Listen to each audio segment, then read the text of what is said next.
This episode is brought to you by Progressive. Most of you aren't just listening right now. You're driving, cleaning, and even exercising. But what if you could be saving money by switching to Progressive? Drivers who save by switching save nearly $750 on average. And auto customers qualify for an average of 7 discounts. Multitask right now. Quote today at Progressive.com. Progressive Casualty Insurance Company and Affiliates. National average 12-month savings of $744 by new customers surveyed who saved with Progressive between June 2022 and May 2023. Potential savings will vary. Discounts not available in all states and situations. The Toyota Tundra and Tacoma are designed to outlast and outlive, backed by Toyota's legendary reputation for reliability. So get in a Tundra with the available iForce Max hybrid engine, delivering exceptional torque and towing capacity. Or check out a Tacoma. With available off-road features like crawl control, it can take you beyond the trails. Toyota trucks are built to last. So don't wait. Get yours today. Visit buyatoyota.com for deals and more. Toyota, let's go places. When was the last time you refreshed your bedding? Sleep cooler with Avocado's naturally breathable, certified organic sheets. Choose from GOTS certified organic cotton, linen, or hemp. All made safe certified to the highest standards of non-toxic safety. Delivering the ultimate in luxury, sustainability, and style. And a deeper, more restorative sleep. Join Avocado's mission to be one of the world's most sustainable brands at avocadomattress.com. And now, here's the question. Hola, bitches. Good day to you and yours. All right, I'm not proud of the story, but when I was 5 or 6 years old, I unintentionally locked myself in the bathroom at home. Now, there was nothing wrong with the lock. I was just incredibly stupid, and I could not figure out how to unlock it, in spite of my parents being on the other side of the door telling me to do one simple maneuver. I just couldn't absorb it. And do you know why? Because I was an idiot. Now, after about an hour of panic, my neighbor, he finally grabbed a ladder, climbed through the window, and let my dumb ass out. Now, not to be outdone, a 2-year-old kid at the Newark airport, he had to be rescued from the baggage conveyor belt. We're not talking about baggage claim. We're talking about the conveyor belt behind where you check in. So even as an adult, I have to admit that I've kind of wanted to hop on one of those, but this kid did. And it might seem fun until you consider that there's a chute that leads to the luggage screening system about 15 feet below. And the kid, believe it or not, he went down the chute, but thankfully he was uninjured before being pulled to safety. Once they realized where he was, man, there was nothing they could do. He disappeared where the suitcases go. They're like, there's a bit of a drop coming up. And he did the drop. Now, meanwhile, in Australia, a 3-year-old boy, he got himself trapped in a claw machine. You see, he saw the toys that he wanted. He decided to grab one, and he climbed in. He was eventually rescued because cops smashed the glass. Now, we stay in Australia for yet another kid. This time, a 4-year-old kid got himself stuck. In this case, he put his hand in a vending machine, and he spent the next 5 hours with his hand trapped inside of it. Childhood. Now, these are just some of the stories that we've come across, stories that left us with many questions. Questions we'd like to ask you in the form of our random question brought to you by our friends at Advanced Hair Restoration. And this is how it works. You call us, we'll ask you a question at complete random. And after you share your story, we will share with you the news story that inspired said question. To be a part of the big show, the random question, call 206-803-ROCK. Like KISW on Facebook, follow us on X and Instagram at Men's Room Live. And send those emails to the Men's Room at KISW.com. This episode is brought to you by Progressive Insurance. What if comparing car insurance rates was as easy as putting on your favorite podcast? With Progressive, it is. Just visit the Progressive website to quote with all the coverages you want. You'll see Progressive's direct rate, then their tool will provide options from other companies so you can compare. All you need to do is choose the rate and coverage you like. Quote today at Progressive.com to join the over 28 million drivers who trust Progressive. Progressive Casualty Insurance Company and Affiliates. Comparison rates not available in all states or situations. Prices vary based on how you buy. The Toyota Tundra and Tacoma are designed to outlast and outlive, combining raw power with precision engineering, all backed by Toyota's legendary reputation for reliability. Climb inside a Tundra and experience the uncompromising strength. With its available iForce Max engine, the Tundra delivers exceptional power, torque, and towing capacity. Plus, the spacious and high-tech cabin keeps you connected on the run. Or check out a Tacoma. Agile, dependable, and unstoppable. The Tacoma's designed for those who go beyond the trails. Stay ahead of the pack with available off-road features like crawl control, or break out your tunes with the available portable JBL speaker. Toyota trucks are built to last, year after year, mile after mile. So outlast every adventure and outlive the moment. Buy a Tundra or Tacoma today. Visit buyatoyota.com, the official website for deals. Or stop by your local Toyota dealer to find out more. Toyota, let's go places.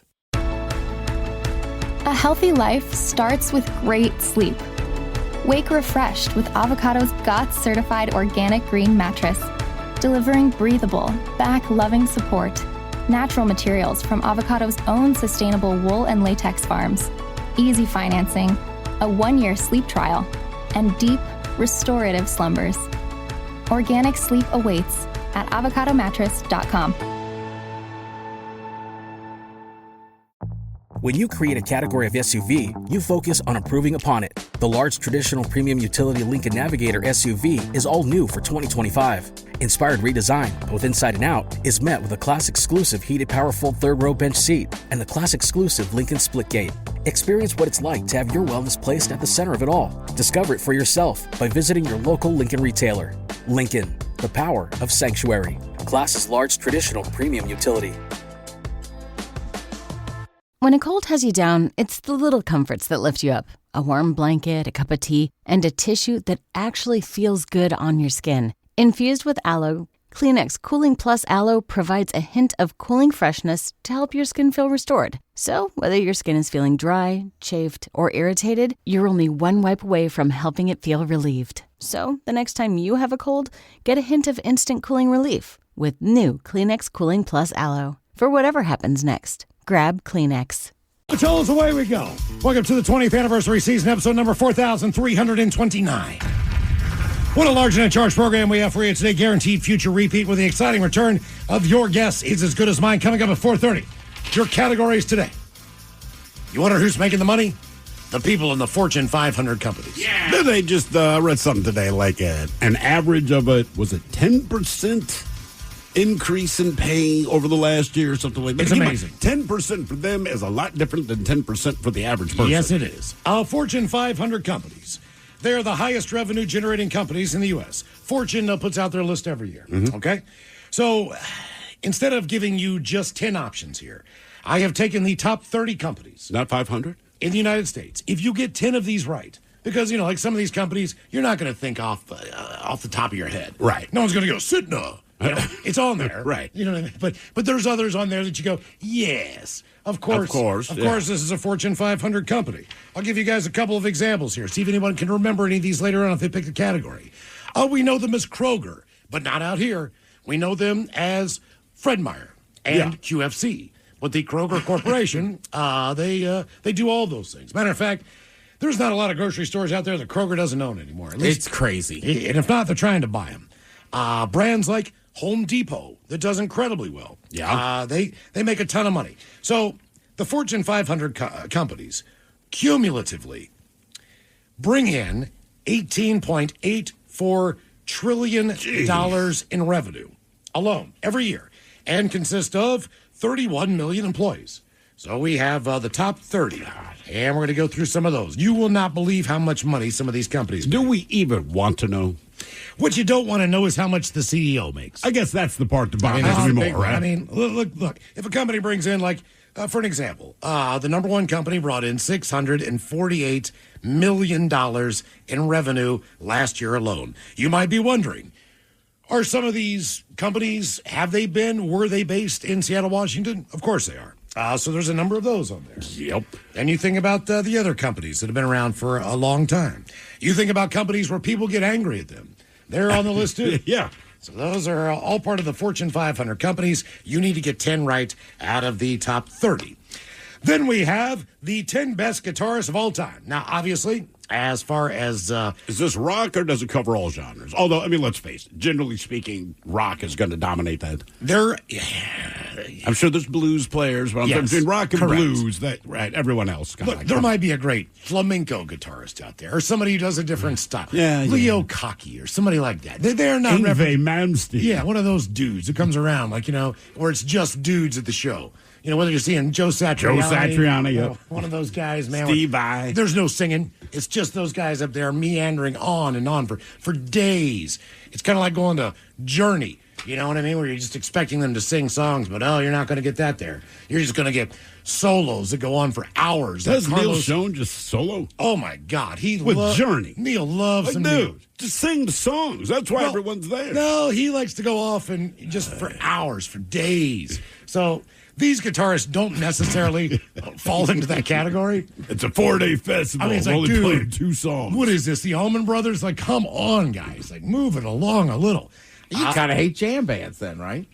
No, I don't mind jam bands because they always bring it around in a reasonable amount of time. Like, look, They understand what they're doing as yes. a jam band, Look, right? If you were one of those bands that give everybody a second, I know what's going on. In other words, you take a minute and you go like, ladies and gentlemen, on drums, let's give it up for Tommy Lee. And everybody runs off the stage real quick, go do a bump of cocaine real quick, pound of beer, use the bathroom, you might have to poop, whatever. Tommy's done, he does his 3 minutes. Next thing you know, Mick Mars is slashing for a little while. Is he? Vince goes back and eats some more. Tommy Lee goes back and gets a bump of cocaine. Sure. They all have it. You understand. Yeah, that's why you do the It's solos. the KISS formula, right? That's not how this goes down. That was one of the interesting things I read about the band KISS, right? So Gene Simmons and Paul Stanley, they don't drink, didn't do drugs. Well, Ace and Peter did back in the day.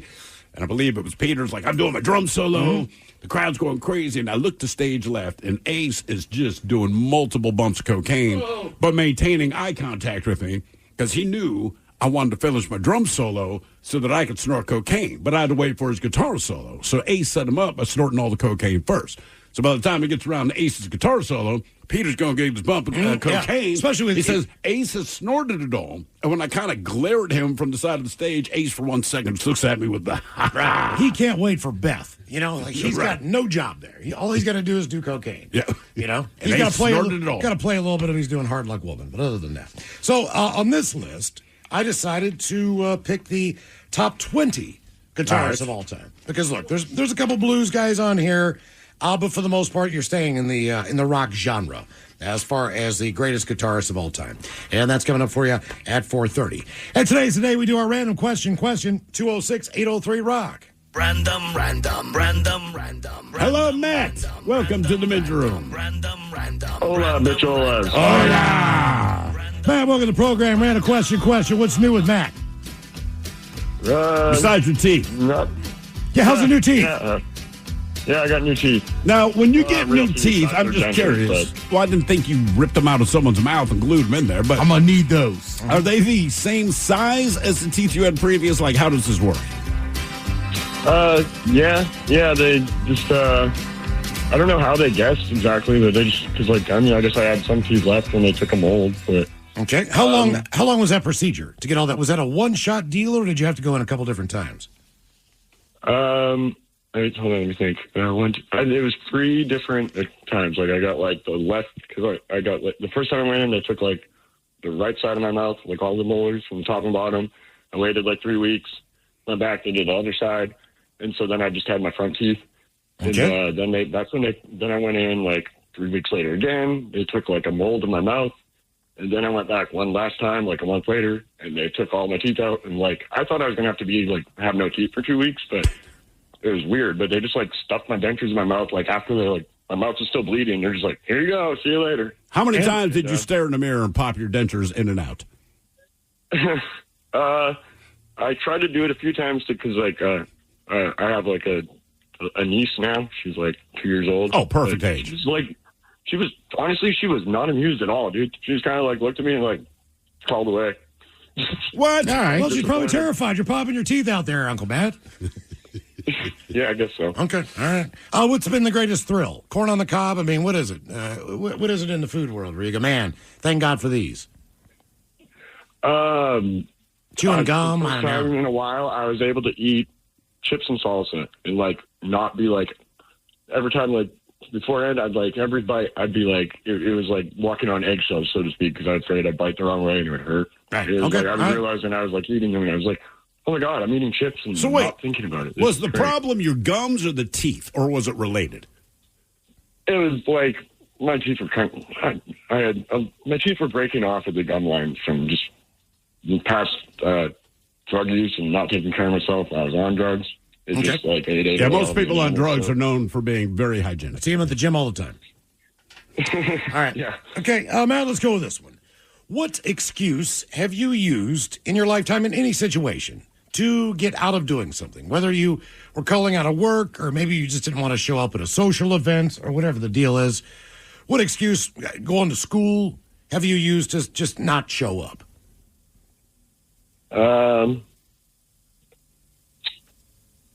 Trying to think of a good one. I mean, like, yeah, I used to when I was like in elementary school. I guess I don't know. I just wanted to be at home. I remember it used to become a thing. Like I was known in the nurse's office because I try and fake stomach aches and stuff, so I could go home after lunch. But see, at least you did stomach aches because, like, when you say you have a temperature, they can take your temperature. A stomach ache, Correct. they have no way of proving or disproving. And even Yeah, when they we're give you not the close. side eye, like we think you're full of crap, you just sit there with your hands on your gut, like, oh, it hurts See, so bad. in my world, once you became a certain age, there was no such thing as a tummy ache anymore. Nope. That means you just got to poop. Yeah, and that- you literally, need that some, you was need it. some fiber, man. You just really, it's just coming down to the fact that you haven't pooped in a few days. Mm-hmm. So Yeah. that's there's no other explanation. Like, There is, because when you're a child, you eat stupid stuff and you eat too much. But you're right. When you get like 12 or 13, like, brother, we know you didn't the tummy house ache's off a the table. bag of Tootsie Rolls. You're old enough, you're not doing that. What the hell is wrong? the tummy ache is off the table. Yeah, as an adult, excuse. right? As an adult, you know, because it's what you ate. Right. But you wouldn't get out of work with it. Look, I'd if be you- like, dude, you know you can't eat chili. If you have food poisoning, you're going to throw up. Well, yeah. I mean, you're going to Yeah, come food out. poisoning, It's going to come out both ends. or you have the flu.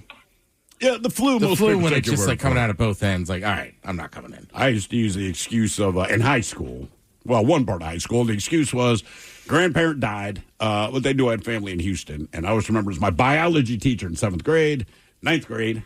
I gave her the note. I can't remember her name now. Very nice lady, but I remember she read the note. That's why I wasn't at school that Monday. Mm-hmm. And she just looked at me and said, baby, how many grandfathers do you have?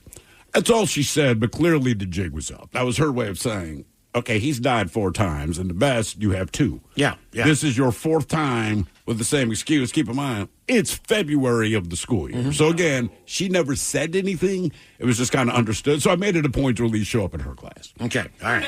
Yeah, I got a text this. I mean, she was cool about it. I got a text this morning from my mother. So if you're wondering why we take a few days off here in the not so near future, I think I'll be flying back home. It's looking bad. Yeah, it's like one of those things. So I get to use that excuse to fly to West Virginia on a prop. Because plane. everybody wants an On a excuse prop- to fly to West on Virginia. a prop plane out of like, I don't know, Covington or something. Bro, they do say you got to go to West Virginia. Everyone just believes you. Yes. If you said, look, if your grandmother lived in Palm Beach, I'd be like, maybe. But Yeah. you say West Virginia, you go like, he's not lying. My grandmother couldn't remember where the bathroom was this morning. She's lived in that house for 40 years. There's one bathroom. It's not like, this ain't complicated. Right. Oh, man. She was asking where her husband is. He's been dead for 20 years. 20. 20. Wow. So I'm thinking we're And that getting- just happened this morning or last night. That was this morning, yeah. So Jeez, I'm reading this text. I'm like, oh, goodness, Mom. I'm probably going to have to book a flight. Now, did here. you actually talk to? Because my mother would hit me with texts like that, and it's either an older family member or an older family friend, and I just hate the conversation. I get it. She just wants me to know, and I prefer a text because I can just respond with, okay, I'll reach out, right? At the beginning and end of conversation, I do my due diligence. When I have to talk to her, like just the distress in my mother's voice, and that she can't help but always make this one statement.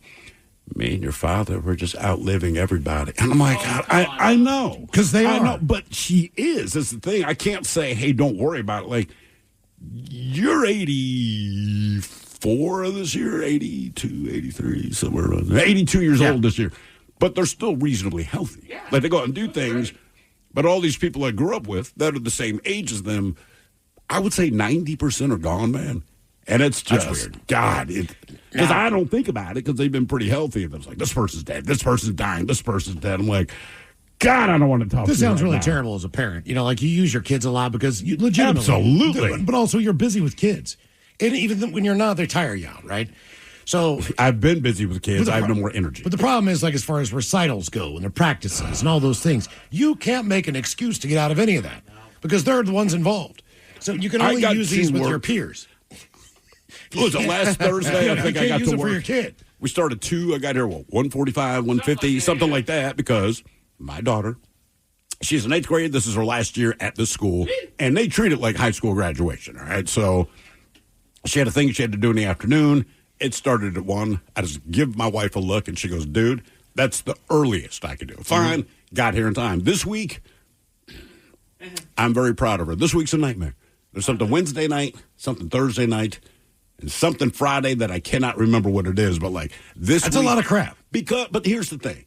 She's finishing at the school. She's never going to return. And you're right. There is no excuse for me not to be there. In fact, when she finished up her thing last Thursday, when she was done, she gave me the best hug she's ever given me. And then she's like, you're going to be at the graduation, right?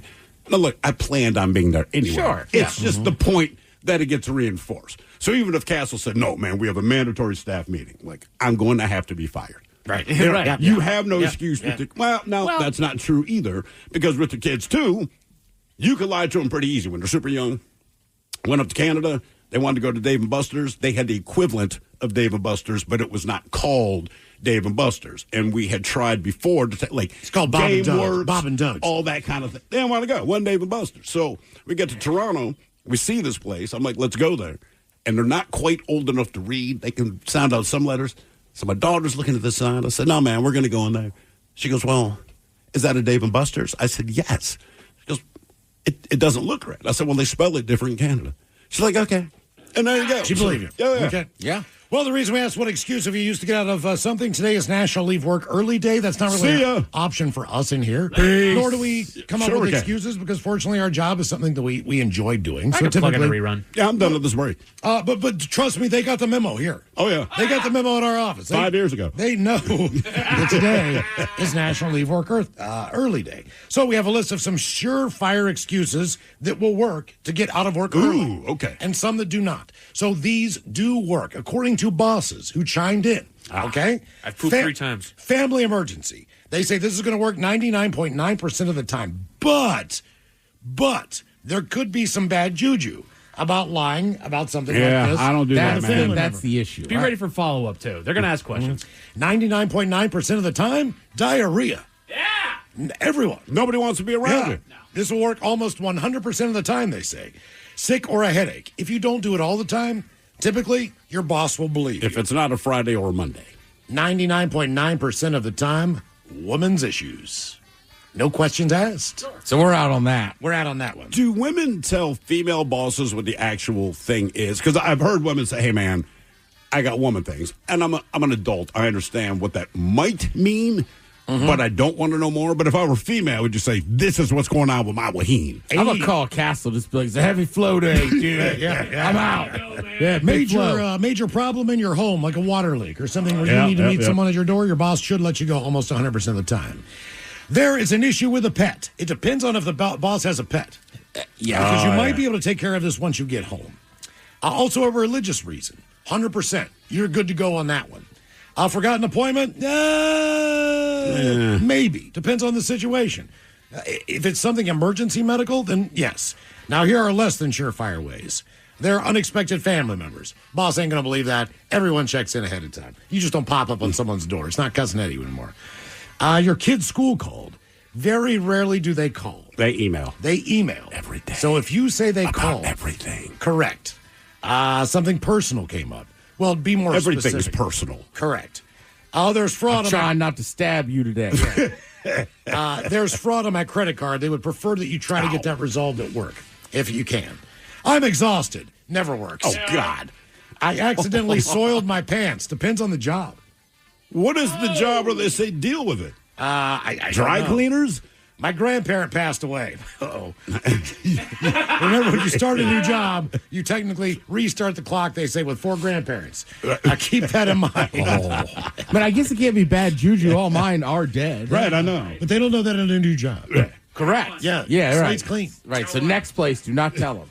Talk about how much I love my grandparents. More of the random question coming up. 206-803-ROCK. This episode is brought to you by Progressive Insurance. What if comparing car insurance rates was as easy as putting on your favorite podcast? With Progressive, it is. Just visit the Progressive website to quote with all the coverages you want. You'll see Progressive's direct rate, then their tool will provide options from other companies so you can compare. All you need to do is choose the rate and coverage you like. Quote today at Progressive.com to join the over 28 million drivers who trust Progressive. Progressive Casualty Insurance Company and Affiliates. Comparison rates not available in all states or situations. Prices vary based on how you buy.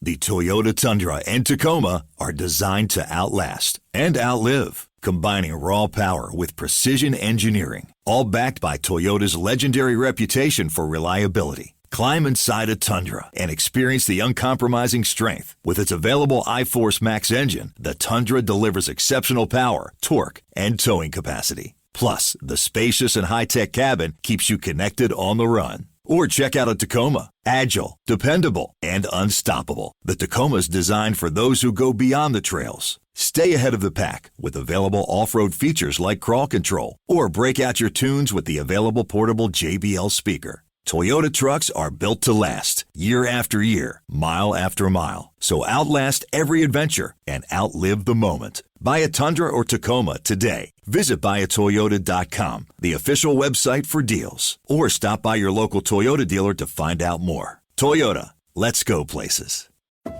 When was the last time you refreshed your bedding? Sleep cooler with Avocado's naturally breathable, certified organic sheets. Choose from GOTS certified organic cotton, linen, or hemp. All made safe certified to the highest standards of non-toxic safety. Delivering the ultimate in luxury, sustainability, and style. And a deeper, more restorative sleep. Join Avocado's mission to be one of the world's most sustainable brands at avocadomattress.com. When you create a category of SUV, you focus on improving upon it. The large traditional premium utility Lincoln Navigator SUV is all new for 2025. Inspired redesign, both inside and out, is met with a class-exclusive heated power-fold third-row bench seat and the class-exclusive Lincoln Splitgate. Experience what it's like to have your wellness placed at the center of it all. Discover it for yourself by visiting your local Lincoln retailer. Lincoln, the power of sanctuary. Class's large traditional premium utility. When a cold has you down, it's the little comforts that lift you up. A warm blanket, a cup of tea, and a tissue that actually feels good on your skin. Infused with aloe, Kleenex Cooling Plus Aloe provides a hint of cooling freshness to help your skin feel restored. So, whether your skin is feeling dry, chafed, or irritated, you're only one wipe away from helping it feel relieved. So, the next time you have a cold, get a hint of instant cooling relief with new Kleenex Cooling Plus Aloe. For whatever happens next, grab Kleenex. From the Pinky's Plumbing Studio, you're in the men's room. Text the guys at 206-803-ROCK. Random question, 206-803-ROCK. Hello, Chris. Welcome to the men's room. Random. How's it going, everybody? Hola. Doing good, Chris. How are you, man? Outstanding. Fighting through the traffic on the 5 heading home from work. What part of 5 are you on? We're downtown, and it's actually flowing somewhat decently. I'm up north by Marysville. Oh, all right. Okay. Yeah, we don't know that one. Oh, I probably sit in traffic. It sucks. Yeah. I do know that always much. traffic by I know. Man, sorry. Yes. I know. Okay, let's go with this one. What did you learn about a significant other that you didn't really want to know? You might have found out later on. Or bank robber, serial killer. Maybe during the time, but it's like, that's not good. Well, my now ex-wife, I found out her sister married her first cousin and had kids with him. Wow. Did you ever meet the niece and nephew? Well, so my wife's sister married her first cousin. Mm-hmm. And they had kids together now. You realize that makes you the uncle. Yeah, it's weird. So, are the kids normal? I mean, is there any obvious signs that they were first cousins? No, I mean, I've never seen them. I've never met them. I've seen pictures of them, and they look, All right. All right. See, okay. Don't have eyes kind of thing, you know what I mean? Yeah, Like, this is the way I look at I this. get it, but I mean, it's yeah. Okay, look, divorce is never a good thing, obviously, but I will say this. I truly believed, and I fought this tooth and nail because I get hard-headed on stuff, and I just want to put up my point out, right? Right. Okay, so I've been married a couple times. Now, my first marriage, my wife's sister had children. Now, I was always Uncle Miles. Sure. And I'm still Uncle Miles. It doesn't go away. Right. Because you get divorced, if you're an uncle to a niece or nephew, you will always be Uncle Blank or Aunt whatever. When's the last time you saw them? Well, I haven't. but I mean, if they're little, I mean, like online, like, you know, when I was on social media, I get, like my niece Allie would reach out. Hey, Uncle Miles, how are you? Yeah. I was like, that's cool, man. Like, she's in college now, whatever the deal is. That was a nice thing. But I don't feel like a divorce makes you not an uncle or an aunt anymore. Like, if they called up and said, hey, we're in Seattle. You want to go get a beer? I'd be like, absolutely. Love to see Sure, you. but you're not in contact with them is the problem. Right. No, You're but right. you never really are in the moment anyway. I mean, your brother probably is more so with your son and daughter, but Well, they call his ass, yeah. yeah, that's what I mean. So, you know, When they need something. I don't feel like you lose that status. I feel like, you know, Are once you sure? Once you're in, but you're in. not related to them. No, I'm their uncle. I mean, if my brother got a divorce, like, I don't think I'd have any relation to her family anymore. Right. I mean, I'd still know them and talk to them. Right. But, like, my niece and nephew, it's because it's blood relation. Yes, correct. Yeah, I'm I saying- think you're out, man. I don't know. No, No, I'm saying- I mean, look, they can still like you and stuff. Right. Like, for instance, and I'm So what- happy I'm out here, but, like, my sister-in-law, right? Her sister was married to this guy forever. Okay. Now, I don't know what happened. He is not around anymore. They don't seem to like him. I have tried to reach out to him many occasions and been like, hey, look, I live in Seattle. It doesn't involve I don't me. care. Right. I kind of miss talking to you because I really like you. Yeah. But, like, I Yes. think he's so afraid because the family's outcast him. So he can't even reach out to Yeah, you. like, right, me and there's a couple other people in my circle. Like, my brother obviously had to be like, I got to cut off contact because basically I think he kind of just left one day and married somebody else. Okay. I'm like, dude, I don't give a crap. Right, like, Yes. Like, we could still hang out. I won't tell them. You have Right, the right, secret ex-family members that you're still in contact with just because of that. You like them. Sure. But I still think with a niece or a nephew, I don't think you're right. because you've done all these things with them. You've been to their birthday parties. You've taken them places. When is the together. last time you You've talked been- to them? Years. Right. I mean, it's done. Years. Yeah. Years. I mean, Again, as a little kid, I could see it because they don't fathom it. But as they get older, if they choose to reach out to you, cool. Right. But I'm with Thrill. Like, you're not the uncle anymore. I mean, if they Okay, divorce all when right. you're 17, you go like, right, I'm still in the picture, you know. But if they were young, because they ended up, you know, or whatever the case might be. So. I mean, what is the weirdest thing you found out about somebody else that you've been out with or whatever that you were just like, wow, that's For crazy? me? Anybody? I mean, just like, I would say a girl I was dating her at the time. The photo of her ex-husband shook me to the core. Because he was huge? Massive. And it wasn't just that he was in, like, the Marine Corps. He was in recon, which is like their, Oh, right. you know, I'm just like, ex-boyfriend or husband? I think it was ex-boyfriend. Okay, Maybe not. that's not as bad. I might have misspoke. I said ex-husband. So I was just like, I really hope we don't run into this guy. Was he a local guy? Luckily, not at the time. But, I mean, it was just a big... What was if that guy had said, I'm going to beat you up, I probably would have been like, okay. But, like, I'm not going to fight you. But don't what do you you feel? want me to do? Don't you feel better about that guy than like maybe a gang member, someone who doesn't really have a set of rules? I'm not saying that people don't break rules all the time from all walks of life. I'm But just it's saying not that- about the rules, it's about the mentality, right? So, Correct. Look, murder happens every day. Not everyone's in a gang. Like, I know for whatever that. I reason, know that. they snap, they kill you, and God knows when you are effing someone's ex, emotions get weird. Right. You know? There's a bunch of people out there you don't want to deal with. Tow truck drivers are one. Roofers are another. I mean, there's just basic jobs where, you know, like a mover. He's going to kill you. He can kick your ass. Sure. I mean, he's just physically able to do it.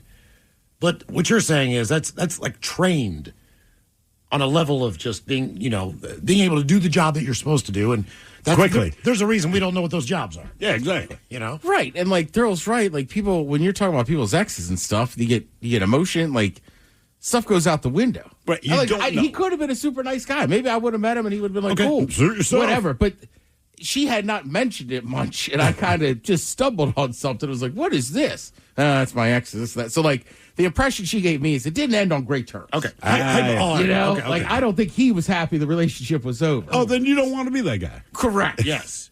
Now, what if you were dating someone right now, hypothetically, and you found out that tomorrow that their ex-fiance, boyfriend, or whatever would be released from federal prison? Now, how long have they been in there? 6 years. How would you feel about that? What's he in for? That makes the difference. She doesn't want to tell you. Then I'm nervous. If you don't want to tell me, then it's real bad, right? You could rob a bank on some level. You're a hero. You're also looking at the time in there. 6 years. Sure. What could that have been? It could have been manslaughter. You could be getting out on good behavior. Could have been a lot of things. Right. If it's like a manslaughter charge on my last ex, then I'm scared. Right. If it's like he didn't mean to kill him. He was selling drugs. I'm like, all right. Yeah. But if it's just like, assault 1, assault 2. If it's pure violence, I'm like, uh-oh. If it's something silly, like rob a bank, selling drugs, shoplifting, I'm like, cool. Man. And there's key terms, right? Why'd you guys break up? He had a short temper. Not making me feel better. Right. Exactly. Yeah. He was troubled, mentally. Yeah. A lot of the times he'd flare off flare off the handle. His mind never recovered from the war. Don't feel better. Right. Trying to think here. What is the one? I'm going through my Rolodex, man. Nothing really. Back to what you were saying. One person in particular, the size of this individual. Yeah. Which was he, and also he was not aware that I was going out with his ex-girlfriend. Right. So if he found out and he knew it was me, because I kind of knew him, then that probably would be bad. Like he would have beat my ass. I know for a fact. Because he knew you or because he was just that kind of guy? I just never knew him not to be that type of guy. Okay. With whoever it was like he was the guy that was going to kick everyone's ass. He was an old bouncer. He played football at a different university, which I won't even bring up. But he was just in case. He was an offensive tackle. Also might have been going to the Naval Academy at the time. Oh, Jesus. Okay, yeah. And this guy was just, he was a large dude with a very short temper from what I remember. So, all right. But, I don't think he ever found out about that one. Also, she never told me that she was still kind of going out with him. Okay, well, there's a big difference right there. So, like, if it's done, I'm just like, then he's got problems. If you're still kind of dating him, like, do not rope me into this. Okay, so here's what happened. I ended up,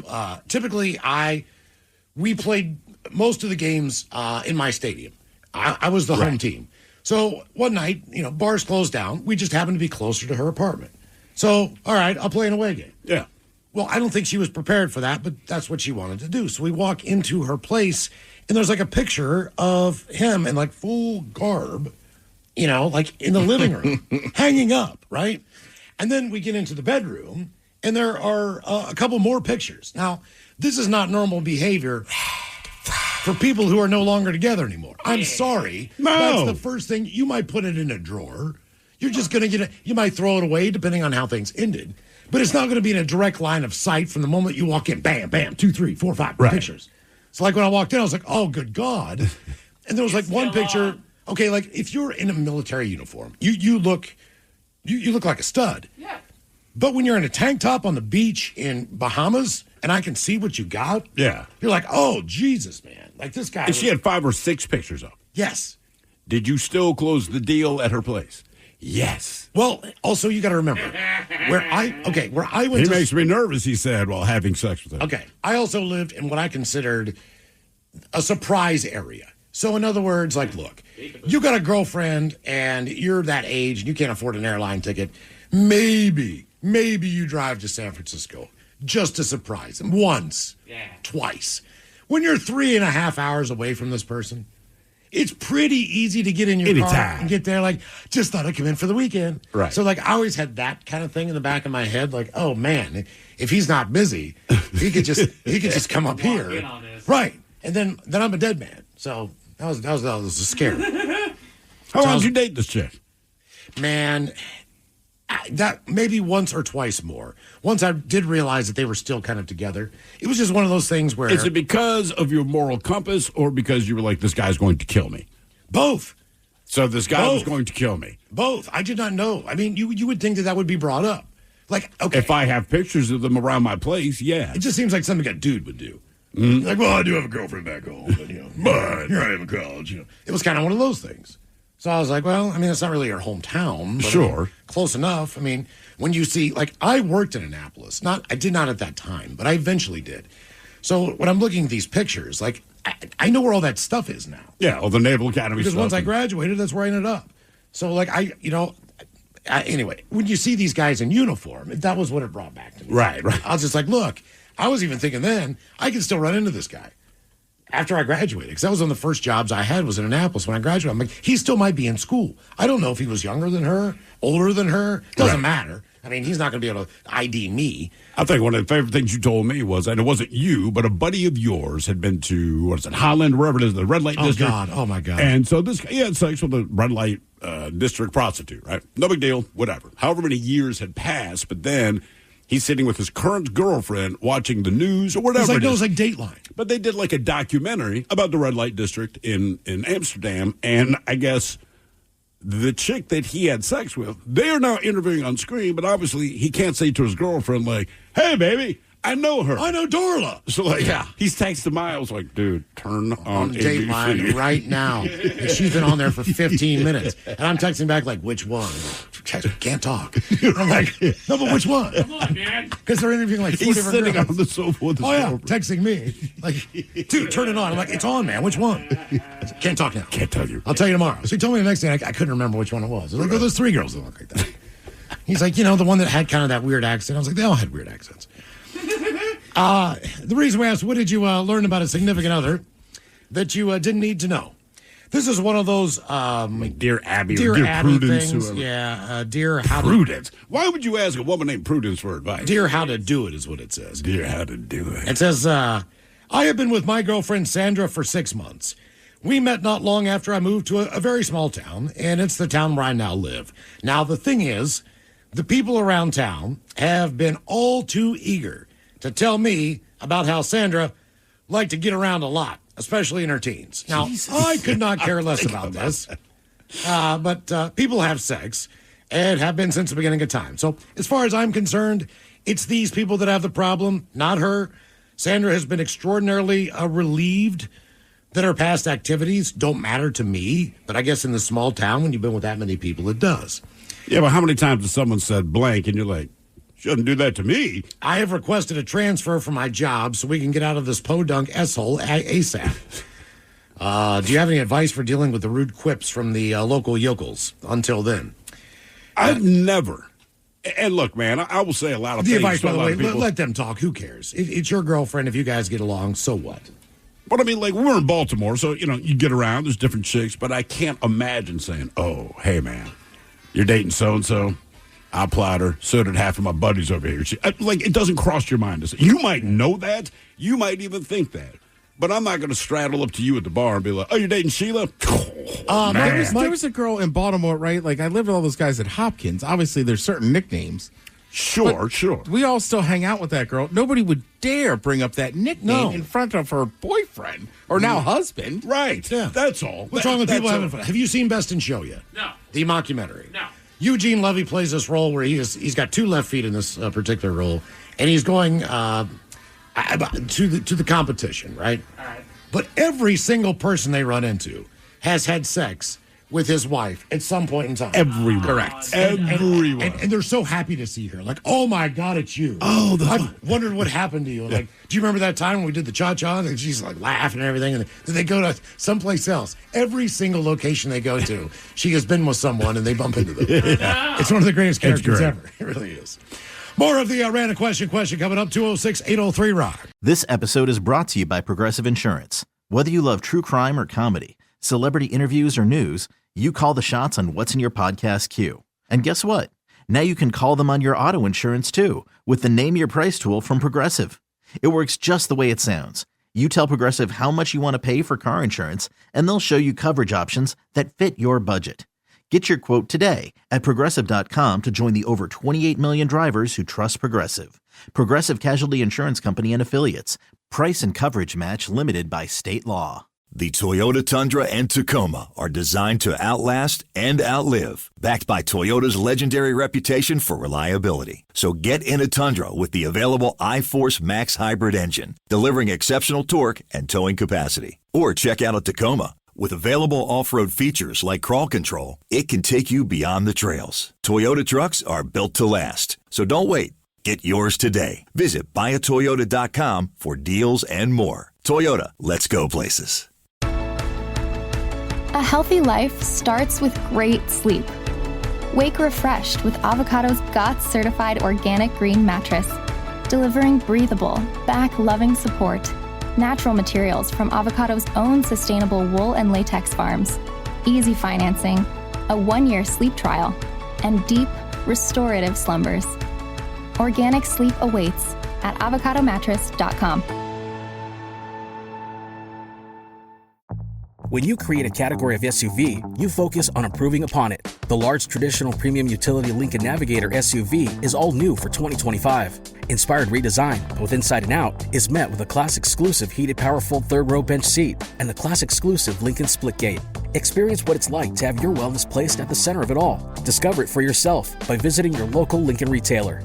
Lincoln, the power of sanctuary. Class's large traditional premium utility.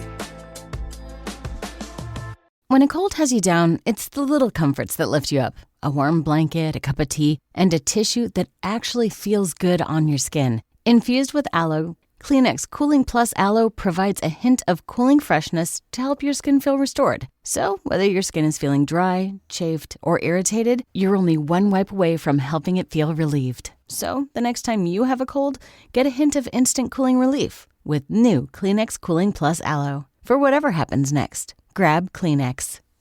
This episode is brought to you by Progressive. Most of you aren't just listening right now. You're driving, cleaning, and even exercising. But what if you could be saving money by switching to Progressive? Drivers who save by switching save nearly $750 on average. And auto customers qualify for an average of 7 discounts.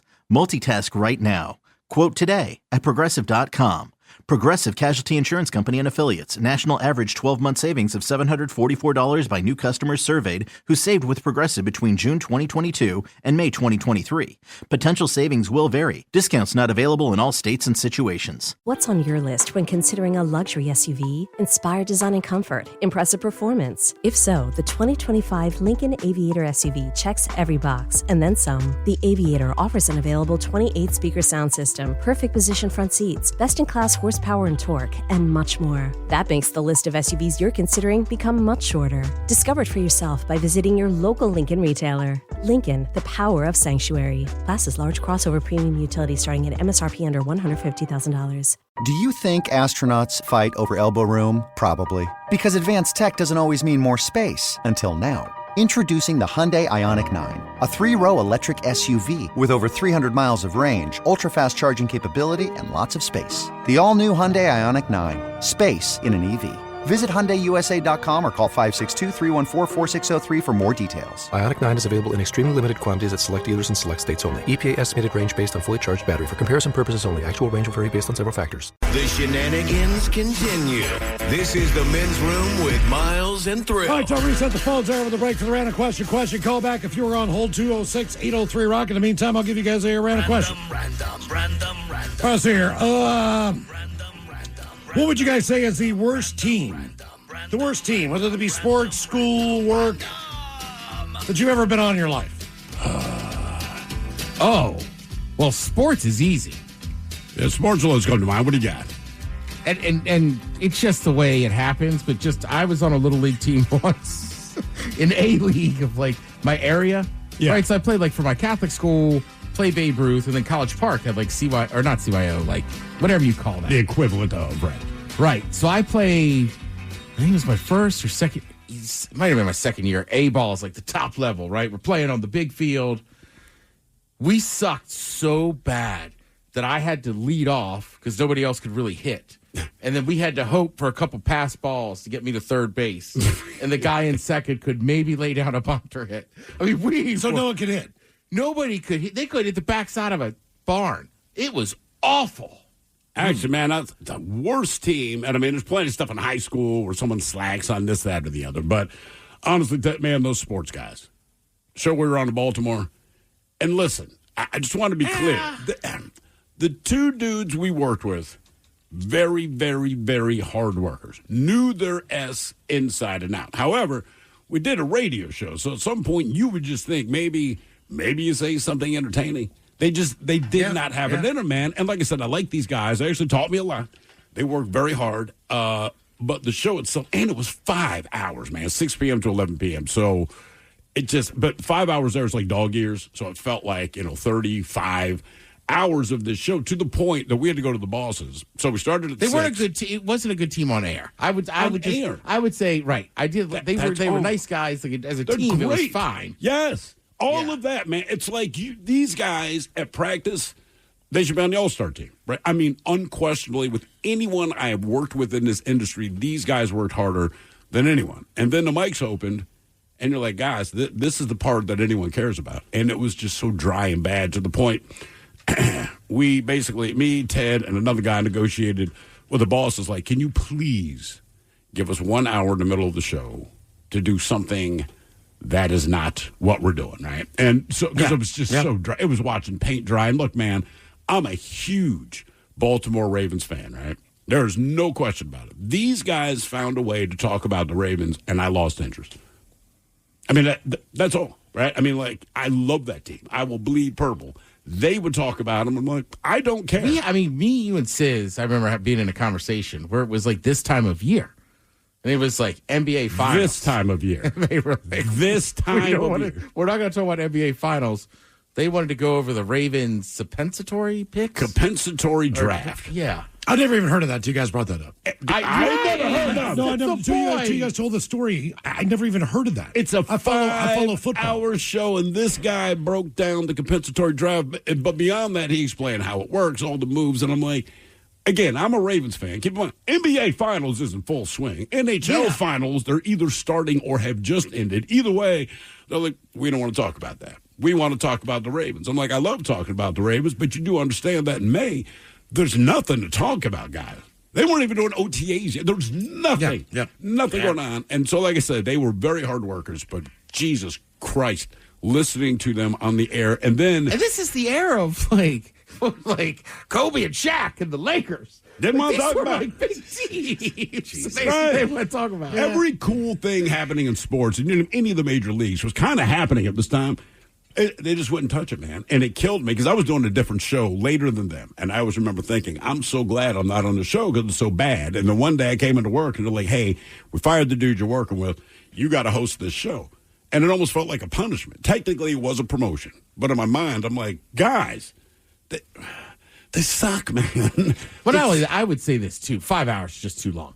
Yes. Right? Like, we've been doing this show for a while. It moves along. Trust me. When you hear me say this, you don't want to hear us have to do a 5th hour every day. No. It would get boring. No. We would not care as much. Like, so doing 5 hours on a tiny sports station where we basically talked about one thing minus that free-for-all hour, it was tough. As far as jobs go, the leader of the BKU that I went to, not a good team leader. You have so much bitterness. Not a good communicator, not a good boss, not a good motivator.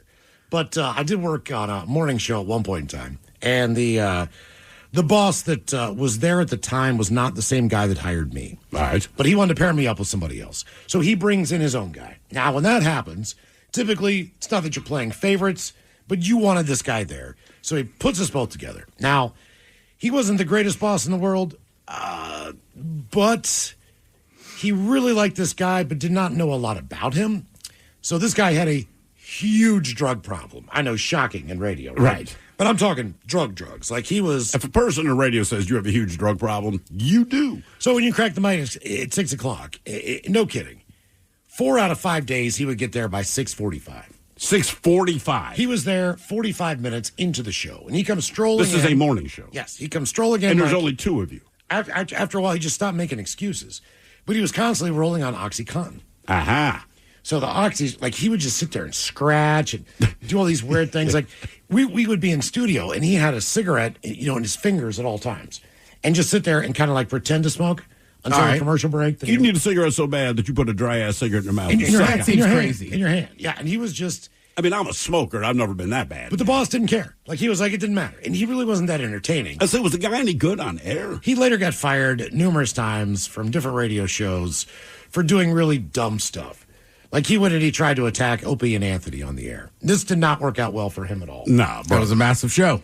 That was a big show. I don't. But that was the kind and of guy. they would fight back. But that was the kind of guy he was. He thought that radio meant like, I'm going to call the guy across the street a P. Right. Like, okay, well, you still need to have an entertaining show. Like, if that's your only shtick, is trying that to. Was like, big, man. Late 90s, early 2000s. And he was like, that was part of his whole thing. That's how he learned radio. And he worked at the same place Ricker did.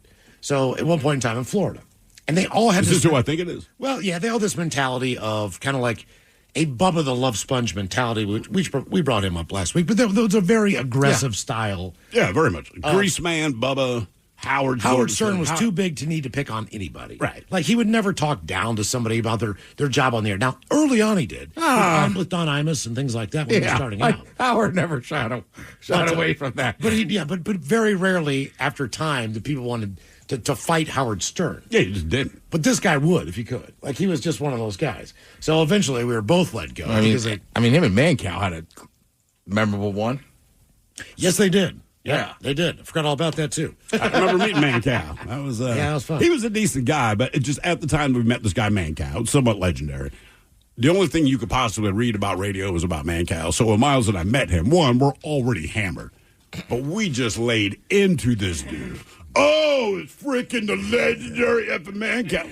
So then I spilled a beer all over him. But he was friends with our boss at the time. So at some point, the two of them set off, and our boss came back and said, Mancow wanted to know if I was mad at him for introducing me to you two. Yeah. What did I do? Yeah, he was dead serious. Did I do something? To his credit, he did hold his own in Chicago. Oh, yeah. He did. Stern never He's got legendary. as big as a grip on that city as he wanted. No, absolutely. Man, credit to him. Just when we met him at that time, like, F you. When you're talking about Chicago, you're talking about a city with 25 radio legends. Yeah. You know, when you're talking about Seattle, and this is no disrespect, just Chicago radio's been around for a long, long time. You know, you've got your Bob Rivers here. You got your, there's a number of people who've come through this city that are big time. Now, Chicago probably. But Chicago is probably the biggest in radio, even bigger than New York.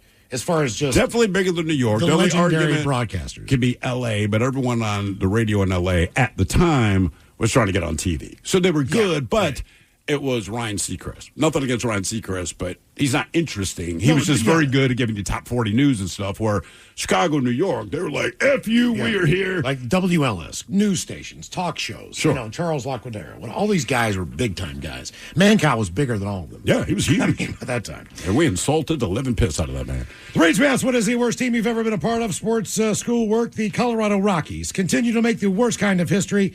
Yesterday afternoon, the Rockies lost for the 50th time in 59 games this season. So keep in mind, it's early June. You've lost 50 games already. Yes. The 5-3 loss to the Mets. That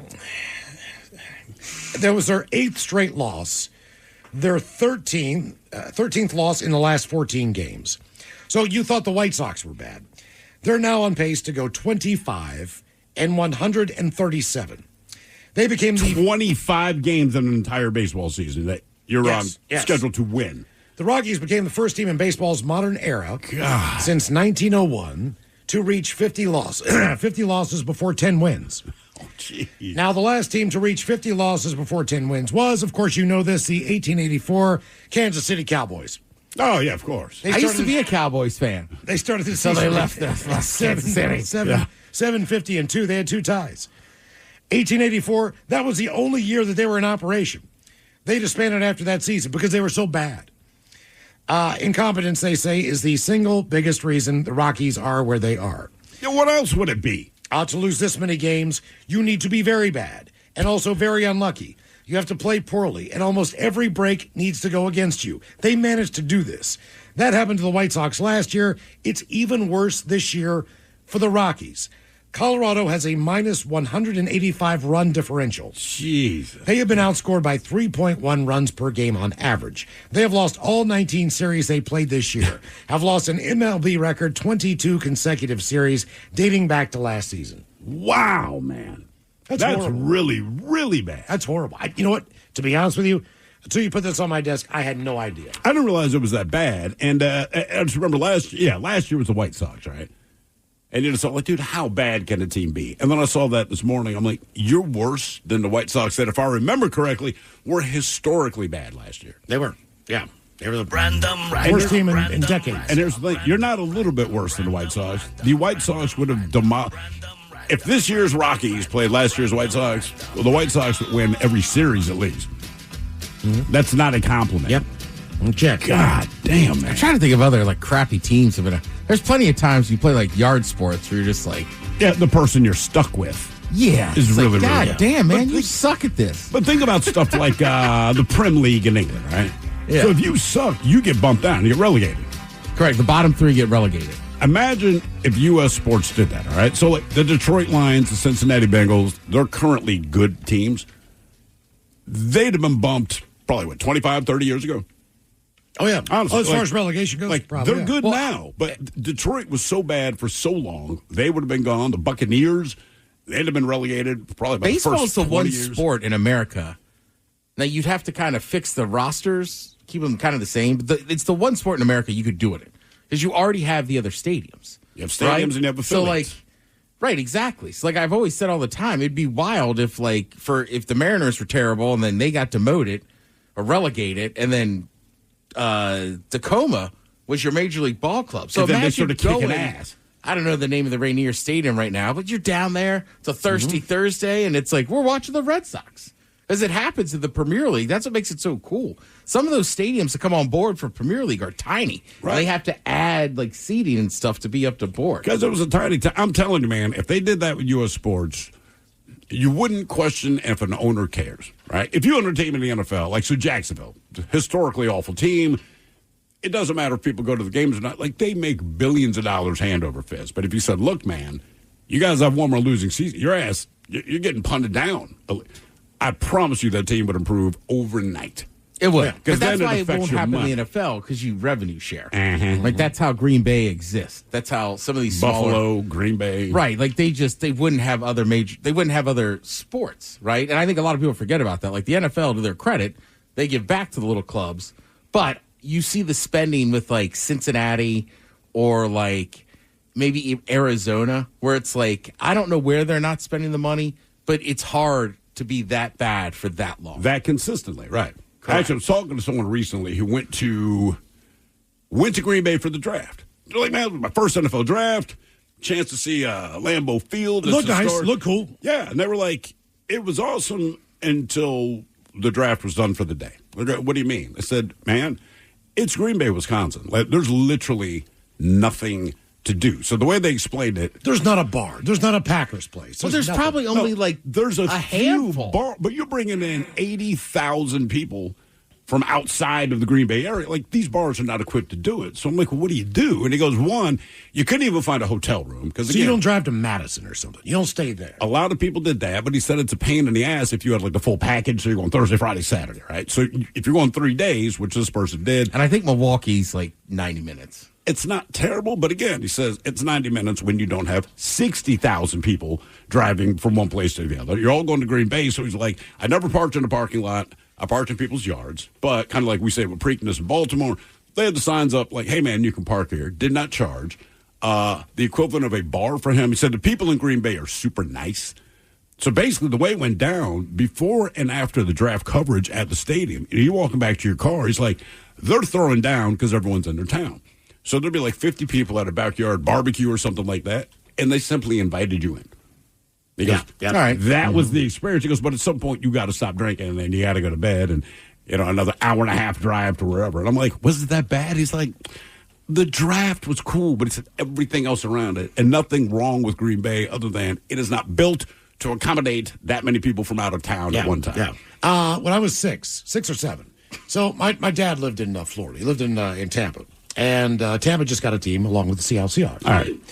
So, but when I would go down there, I would spend the summers with my dad. And, when you're down there in August, He'd take me to the Big Sombrero. We go to a preseason game against the Vikings or whoever the deal was. But they were new. I mean, they were brand new. Mm-hmm. The town is fired up about this football team. I, at the time, did not really have a football team. Sure. So my dad, buys me shirts, jackets, blankets. You go through the Sears catalog. The equivalent of a high-vis vest. They have curtains you can buy. You can buy Tampa Bay gym bag. You can buy anything from any one of the 28 teams at the time.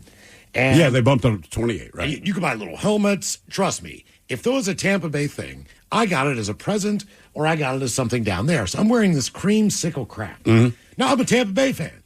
They didn't win a game the first year, I'm pretty sure. All right? Maybe they did, but They lost every game with the exception of one, I believe this is correct, for the first 2 seasons. And the one team they beat, I wanted to say it was the Seahawks because the Seahawks are the other expansion team. But again, if I remember this correctly, the Seahawks beat them their first Now, year. listen, they did not have a bad team. They got a coach. What? They got look on paper. They didn't win a game. They won one game in 2 seasons. On paper, Sure. This is a great team. You got John McKay, who is a Rose Bowl winning coach from USC. Yeah. All right, he's the guy that they bring in. Yeah. You've got the Selman brothers. You got Dewey and Leroy. You've got Doug Williams. You've got Ricky Bell. You've got all these players. Like, it wasn't the worst team on paper when you look back at it. Not on they paper. They got like Hugh Green. They got a bunch of guys, but they just sucked. They were terrible. I'm the guy that's wearing all that stuff every day, just getting my balls busted because I live near Pittsburgh. So all the Steeler fans, they're rolling off Their the 70, heyday, 74 Super Bowl, the bicentennial Super Bowl. I mean, how many times did they beat the Cowboys? 3, 4? 2, I think. Whatever. At that it was. time, too, I It was like believe. they were like the world champions. Everything was like, so man, I got it just absolutely handed to me by every uncle, every cousin, every friend of mine, every teacher in school. Like, they didn't even know Tampa was a team yet. Right. Like, what is that crap? That's the ugliest color scheme I've ever seen, and that team sucks. Like, who would pick the worst team in the NFL to root for? I'm like, me. I did. Yeah. I really did, man. Everything I had. I had a bed sheet that was Tampa Bay. If you walked into my room, it's like orange, creamsicle, and red. Dude, my buddy's kid, what is she, 6 or whatever? Like, last year, we kind of got her into watching Husky football, or 2 years ago, when they just didn't lose during the regular season. And she said she still struggles with the fact they actually lose. Mm-hmm. It's just the first year you remember they never lost until the championship game. More of the random question coming up, 206-803-ROCK. This episode is brought to you by Progressive Insurance. What if comparing car insurance rates was as easy as putting on your favorite podcast? With Progressive, it is. Just visit the Progressive website to quote with all the coverages you want. You'll see Progressive's direct rate, then their tool will provide options from other companies so you can compare. All you need to do is choose the rate and coverage you like. Quote today at Progressive.com to join the over 28 million drivers who trust Progressive. Progressive Casualty Insurance Company and Affiliates. Comparison rates not available in all states or situations. Prices vary based on how you buy. What's on your list when considering a luxury SUV? Inspired design and comfort, impressive performance. If so, the 2025 Lincoln Aviator SUV checks every box, and then some. The Aviator offers an available 28-speaker sound system, perfect position front seats, best-in-class horsepower and torque, and much more. That makes the list of SUVs you're considering become much shorter. Discover it for yourself by visiting your local Lincoln retailer. Lincoln, the power of sanctuary. Classes large crossover premium utility starting at MSRP under $150,000. Do you think astronauts fight over elbow room? Probably. Because advanced tech doesn't always mean more space. Until now. Introducing the Hyundai Ioniq 9. A 3-row electric SUV with over 300 miles of range, ultra-fast charging capability, and lots of space. The all-new Hyundai Ioniq 9. Space in an EV. Visit HyundaiUSA.com or call 562-314-4603 for more details. Ioniq 9 is available in extremely limited quantities at select dealers and select states only. EPA estimated range based on fully charged battery. For comparison purposes only. Actual range will vary based on several factors. The Toyota Tundra and Tacoma are designed to outlast and outlive, backed by Toyota's legendary reputation for reliability. So get in a Tundra with the available iForce Max hybrid engine, delivering exceptional torque and towing capacity. Or check out a Tacoma. With available off-road features like crawl control, it can take you beyond the trails. Toyota trucks are built to last. So don't wait. Get yours today. Visit buyatoyota.com for deals and more. Toyota, let's go places. A healthy life starts with great sleep.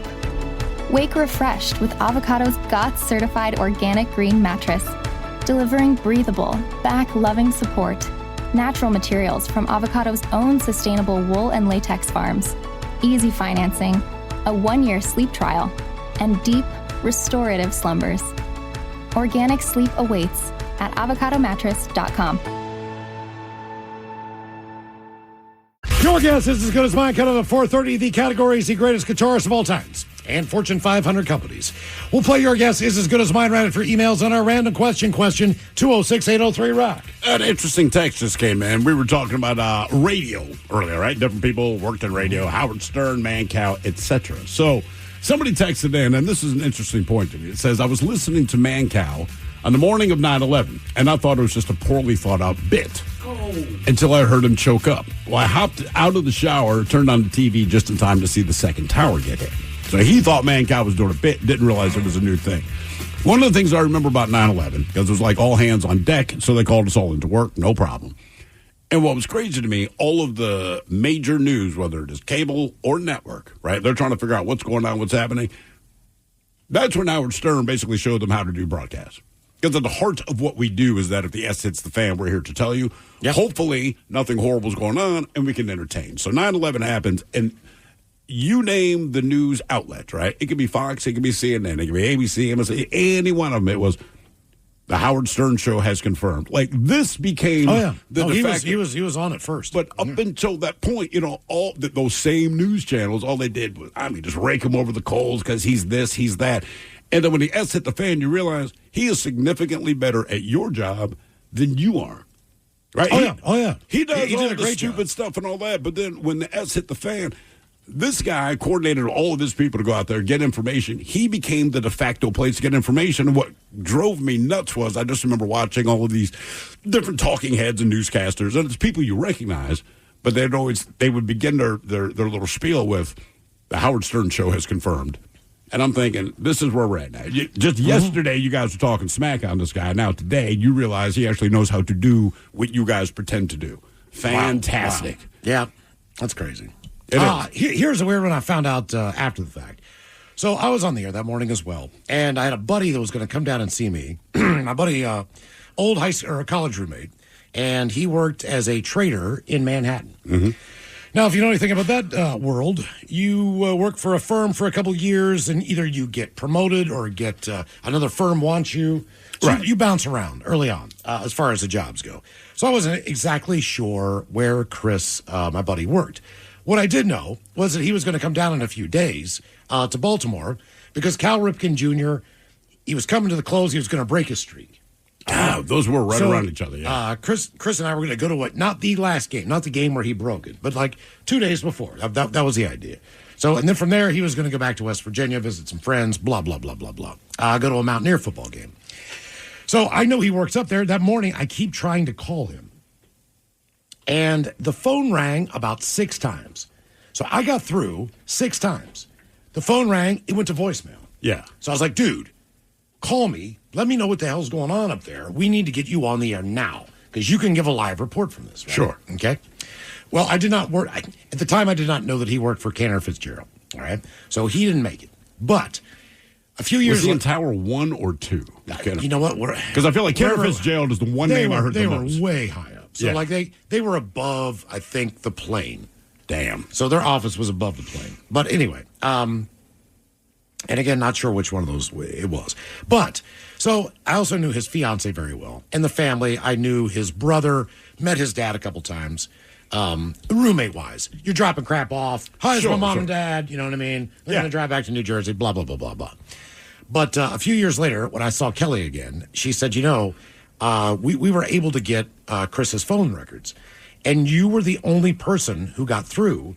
And you were the only person, because they got him from like Verizon or AT&T. Yeah. You were the only person who was able to leave a voice message. She's like, I tried to call him all morning, and I could not get through. For some reason, your phone call from Baltimore went through. Really? And so she's like, the last recording, the only voicemail that he had that he did not delete was the 3 messages that you left him. Damn. On that phone. And I was like, that's crazy that phone line from Baltimore, it was a studio line, somehow got through on his phone through all that crap. So to me, that was wild. I was like, kind of haunting too, man. It was just strange. Like that was the phone that actually worked. So I was like, wow, that's some crazy crap. Random. Hello, Rafe. Welcome to the men's room. What's up, bitches? Hola. All right, what do we got for you? Let me ask you a question. Do you have a garage? No. You do not have a garage. I'll ask you a different question then. I knew that was going to be tough because a lot of people don't have garages. I have a garage. There's no cars in it. Yeah, but there's a garage. Okay. That's a shop. What would you It say is your strangest sleeping experience? The weirdest thing that either woke you up where you were sleeping, what you woke up to. What was just one of the weird things you remember about a sleep experience? Okay, all right. How about sleeping in the airport in Milan, Italy, and I woke up to a homeless man with no pants on staring at me. Oh, Wait. damn. You were still in the airport when this guy had no pants on. Yeah, and it was just me and him. It was very strange. Did he have pants with him? I mean, in other words, was he just pantsless, or had he taken them off, or what's the situation? It seemed to be no pants Wednesday. I don't know what was going on. And this is at an airport. Yeah, very empty. If you've been to the airport, it's kind of small, kind of funky. So it was intimate, to put it lightly. Well, where were you flying to? Flying back home to Tacoma. Okay. And so, did you say anything to this guy? Could he communicate with you? Well, I don't speak Italian. He didn't speak English, but I think we said enough just with our gaze. Yeah, it's probably understood. And what do you think he was trying to tell you? Like, hey, want some? Yeah, what was his look saying? Oh, it might have been something helpful, like, hey, buddy, your flight's in 10 minutes. They're boarding. I don't know. But he had no pants on. But he had no pants on. Excuse me, are you raised? They're calling your name at gate 7. No underwear. Yeah, absolute buck. God. And there was nobody there to say, hey, guy, what are you doing? Nope, just me, but I didn't say it. I mean, other than that, did he seem weird? He seemed strange, weirdly relaxed about the whole scenario. Then that's weird. Yeah. I mean, were you worried that something maybe happened when you were sleeping and you didn't know it? I did. I did a quick orifice check. It was all good. Did you check your breath? Yes, it had a slight. It was a little funky, but I think that was just me not brushing my teeth. For Munja. Yeah. Oh, okay. All right. Not the answer I expected. No, me neither. Jeez, Whiz. I want to say the weirdest one for me was in New Orleans, man. And I've told this before, but I'd get up, or I'm working at Commander's Palace restaurant. That's like the place to work. I don't recommend it to anyone, but that's where I worked. I worked the lunch shift, but you got to be there. I think you had to be there at 6 a.m., whatever. But I'm getting up early. And I hear something in my apartment, which is weird. It was a one-bedroom place, and I feel like I hear something in the living room, but it's not particularly loud, right? So I'm sleeping naked at the time, and I walk into my living room, and I just see like 5 or 6 flashlights and silhouettes of people, but no lights are on or anything. So it's like, hey! And all these flashlights whip around instantly. They're all focused on me, and I realized it's cops. And the guy, because I have my hands over my junk, right? And the guy says, hey, show us your hands. And I'm like, no. I said, dude, I'm naked. You can see I'm naked. You got the flashlight. Like, I'm not doing that. And then they start talking to me like, why are you here? I'm like, I freaking live here. I was like, dude, I just woke up. I hear people in my living room. Here you are. And as I'm talking to them, they have the door to my apartment open. And I see the one cop or detective in the back keeps looking down the stairwell outside of the door. And it turns out the guy that lives across the hall is now walking up the stairs. Now, the guy who's walking up the stairs is completely hammered out of his mind. And he was a dead ringer for Kid Rock. That is exactly what they did not dress the same. But I mean, physically, his appearance was exactly like Kid Rock. And so he's stumbling up the stairs, ricocheting off of the walls. And all the cops are now telling him to stop. And he says, F you, man, F you. And when I hear his voice, I realize who it is. I'm like, God, do not shoot this guy, because they don't know who he is. They just think he's going to attack the cops in spite of the condition he's in. Now, keep in mind, I'm naked during this time. So now I got 6 cops, my naked ass. I'm standing in the hallway now, and I'm like, do not shoot this guy. He lives across the hall. Well, as Kid Rock gets to the top of the stairs, like flipping off the cops, and again, he's hammered. He kind of just walks by the cops, walks into my place. I understand his door is directly across from mine, but he walks into my place, collapses on my sofa while the cops are still there, and passes the F out. And I'm like, you have got to be kidding me, man. All I want to do is go. I don't even want to go to work, but it's what I need to do, right? So the cops are there. I'm still standing there naked. Well, now my hands are on my hips because I'm just pissed. Because this guy's snoring on my couch. The cops are still in my place. Like, why are you here? So the short version is we lived above a bar. which if you live in New Orleans is not out of the question.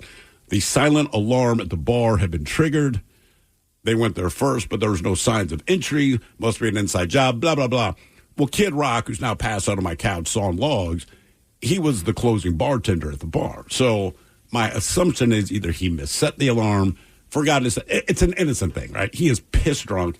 He's the guy that runs the bar. He lives upstairs. So I'm explaining this to the cops, and they said, well, we still need to go down and check the place. And I'm like, I can't be a help to you. I don't work at the bar. I do not have a key. The guy that has the key is sleeping on my goddamn sofa. I don't know what to do. Well, eventually the cops leave. All right, they figure, all right, well, we'll figure it out on our own. You go do what you got to do. So now my naked ass is standing there like, this is how I wake up today. Kid Rock, I'm trying to wake him up. There's no chance of that happening. Finally, I just get dressed. I go to work. Right? There's nothing I can do. I get home. Kid Rock is no longer in my apartment. But when I see him that night at the bar, I just have this look on my face, and he's like, dude, did we party last night? I'm like, no, we did not party last night. Why'd I wake up on your sofa? I'm like, do you honestly not remember anything? And you kind of see that concerned look on his face. He's like, what did I do, man? I was like, I don't know what you did most of the night. I prevented you from being shot in the chest when you were coming up the stairs yelling at the cops. Why was I yelling at the cops? I was like, because the cops were there, you were hammered, and you decided to yell at them. I said, they asked you to stay where you were. He goes, for real? I said, bro, they had their guns drawn and flashlights on you.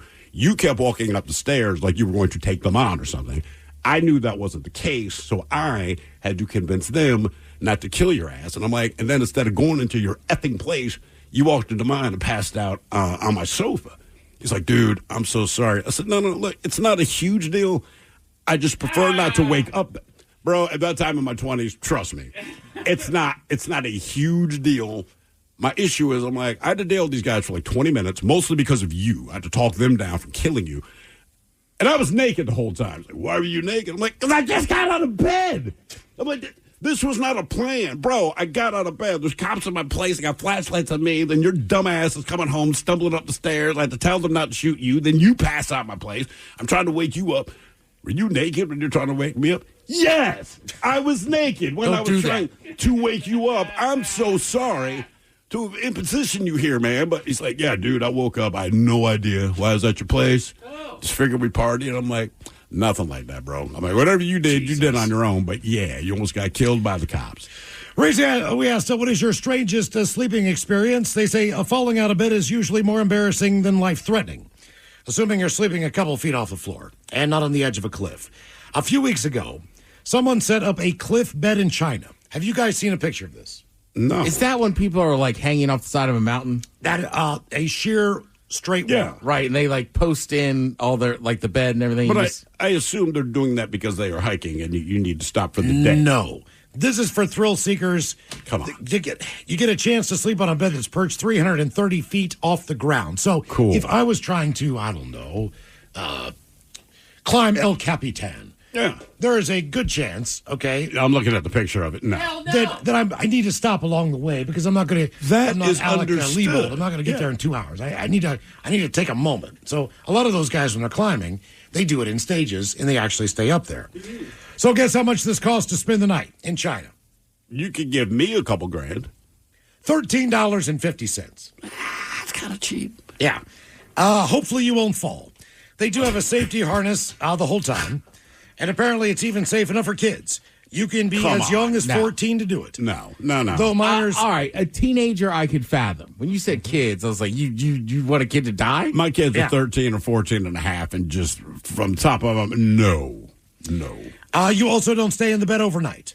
There's a mattress and a duvet, and you get a cup of, quote, morning cliffside coffee. But it's mostly just set up for a brief photo opportunity. So instead of really spending the night there, they just... Still, no. They just put you on this bed. You act like you're sleeping. You act like you're drinking your coffee, which you are. And I haven't fallen off a bed in years, but I feel like I roll around too much to take that risk. Jesus, man. Yeah, I could not do that. We had Army bunk beds at the Boy Scout camp where I worked. And these were no rails. Yeah. The mattresses were rounded.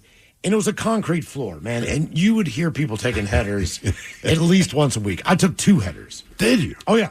And as much as you try to think, we can push this bed up against the wall. This won't happen again. The next thing you know, you just hear, in the middle of the night, like, oh, no, Brett, that's not good. One more story. If someone says they're not into you, this probably isn't the best way to win them over. A guy in California is facing charges after he broke into a woman's home and woke her up by sucking on her toes. Now, this happened May 21st near Modesto, which is about 90 miles east of San Fran. 27-year-old Christian Anguiano had allegedly been harassing the woman for months. Basically, he was stalking her. So he'd followed her home from work and even slept outside her place in his car. Jesus, man. 2 Wednesdays ago, she wakes up around midnight to find him at the edge of her bed with her toes in his mouth. And that he tried to get in bed with her. She pushed him away, called 911. He ran off. Now, cops did not find him that night, but tracked him down the next day in the same area. So he apparently tried to come back, even after the toe sucking didn't go over like he maybe hoped it would. He is facing a lot of charges, burglary, stalking, sexual battery, and assault with intent to commit a felony. What do you honestly think is going to happen when That's a ridiculous. woman wakes up and you're sucking her toes? Random. Hello, Andy. Welcome to the men's room. Good afternoon, you marvelous afternoon show members. Andy, what's happening? Welcome to Random Question. Let's go with this one. Andy, have you ever had one of those situations where you're like, ooh, this is not good? I'm not sure if I'm going to be around much longer. You ever been in one of those situations where you're like, oh, God, this might be the last day I'm alive? Yes, I have. Okay. Oh, do tell. Can you tell us about it? Well, I was in college, and I had an old pickup truck that you had to start by jumping the starter. And a friend of mine had borrowed it, so I went and jumped the truck, and it started. He'd left it in gear, and it started moving, and it pinned me between a brick wall and my truck, broke my leg. Jesus. I had to lean forward and disconnect the coil. It was a points-type ignition. Disconnect the coil and push the truck off of me, and then fall to the ground. I thought I was going to die. It hurt so bad. Was there a chance you might lose your leg? Well, I thought it was because it instantly swelled up to the size of my pant leg and then some. Ooh. But apparently, I just gave it a really good straight fracture all the way through. Damn. Okay. That was that all? Okay. Was there anyone there to help you? No. The maintenance man from the building heard the truck hit the building and came upstairs to see what had happened. And that's when he found me laying on the ground in front of my truck. Wow. Damn. Okay. Wow, man. Yeah. Did you get that fixed? Your truck? Yes, I absolutely did. New ignition switch and a new starter. All right. And how long were you out of commission on the leg? I was out of commission on the legs for 6 weeks. Damn. Okay. All right. Reason we asked, when did you realize the situation was not good? Have you guys heard the story about the Chinese paraglider? Yes. And the equipment test that he had that they say turned extraordinary. That's a bad term overall. What's that? Paraglider equipment test. Mm-hmm. Yeah. And terrifying. Right? Just say it out loud. So here's what happened. His harrowing flight, captured on video, quickly became a viral sensation. Pyongyang was testing his equipment at about 10,000 feet above sea level when a weather phenomenon known as a cloud suck lofted him another 16,000 feet. Ultimately, he was at the height of Mount Everest. Now, video footage, because he's recording on his glider's camera, shows Ping's face and body encased in ice as he held on to the controls during the ordeal. He told the Chinese media group he became disoriented inside of a cloud, surrounded by white, with no clear sense of direction. Without the compass, I wouldn't have known which way I was going. I thought I was flying straight, but in reality, I was spinning. Temperatures then got to minus 40 degrees Fahrenheit and extremely thin oxygen at that altitude. The risk was clear. Ping believes he may have briefly lost consciousness during his descent. Probably. And described regaining control of the glider as the most difficult part. So he fell asleep, basically passed out, then figured out how to get this thing straightened out. Damn. He's been paragliding for 4.5 years and is certified as a B-level paraglider. Chinese authorities say his A-level now, baby. His flight was unauthorized, leading to a 6-month suspension. One more story real quick. Did you guys hear about the hiker who got trapped by a 700-pound boulder? briefly yesterday. On a remote trail in Alaska. Guy was 61 years old, out with his wife on a remote and undeveloped trail south of Anchorage when he was caught in a rock slide after climbing an embankment. The boulder struck Morris's back as he tumbled 20 feet into a creek. Jeez. While he was in the creek, face down, the 700-pound boulder came down and landed on top of him. He's trapped in the freezing water and began to drift in and out of consciousness. Now, he is a former Alaska State Trooper. He spent around 30 minutes trying to free him. Then she hiked in search of an area where she could get a cell signal. Don't go anywhere. I'll be right back. She got a signal about 300 yards away, called 911. They were eventually able to get there, and rescuers were able to roll the boulder off of him, pull him out of the creek to prevent him from drowning. 7 rescuers ultimately used airbags and brute force to lift the boulder enough to free Morris, who was then airlifted out by the Alaska National Guard. Sounds fun. Damn. Your guess is as good as mine. Count up the categories, the greatest guitarists of all times, and Fortune 500 companies. That's coming up with at 4:30, along with your emails on the way next from the men's room at KISW.com. This episode is brought to you by Progressive. Most of you aren't just listening right now. You're driving, cleaning, and even exercising. But what if you could be saving money by switching to Progressive? Drivers who save by switching save nearly $750 on average, and auto customers qualify for an average of 7 discounts. Multitask right now. Quote today at Progressive.com. Progressive Casualty Insurance Company and Affiliates. National average 12-month savings of $744 by new customers surveyed who saved with Progressive between June 2022 and May 2023. Potential savings will vary. Discounts not available in all states and situations. What's on your list when considering a luxury SUV? Inspired design and comfort, impressive performance. If so, the 2025 Lincoln Aviator SUV checks every box, and then some. The Aviator offers an available 28-speaker sound system, perfect position front seats, best-in-class horsepower and torque, and much more. That makes the list of SUVs you're considering become much shorter. Discover it for yourself by visiting your local Lincoln retailer. Lincoln, the power of sanctuary. Class is large crossover premium utility starting at MSRP under $150,000. Do you think astronauts fight over elbow room? Probably. Because advanced tech doesn't always mean more space. Until now. Introducing the Hyundai Ioniq 9, a 3-row electric SUV with over 300 miles of range, ultra-fast charging capability, and lots of space. The all-new Hyundai Ioniq 9. Space in an EV. Visit HyundaiUSA.com or call 562-314-4603 for more details. Ioniq 9 is available in extremely limited quantities at select dealers and select states only. EPA estimated range based on fully charged battery. For comparison purposes only. Actual range will vary based on several factors.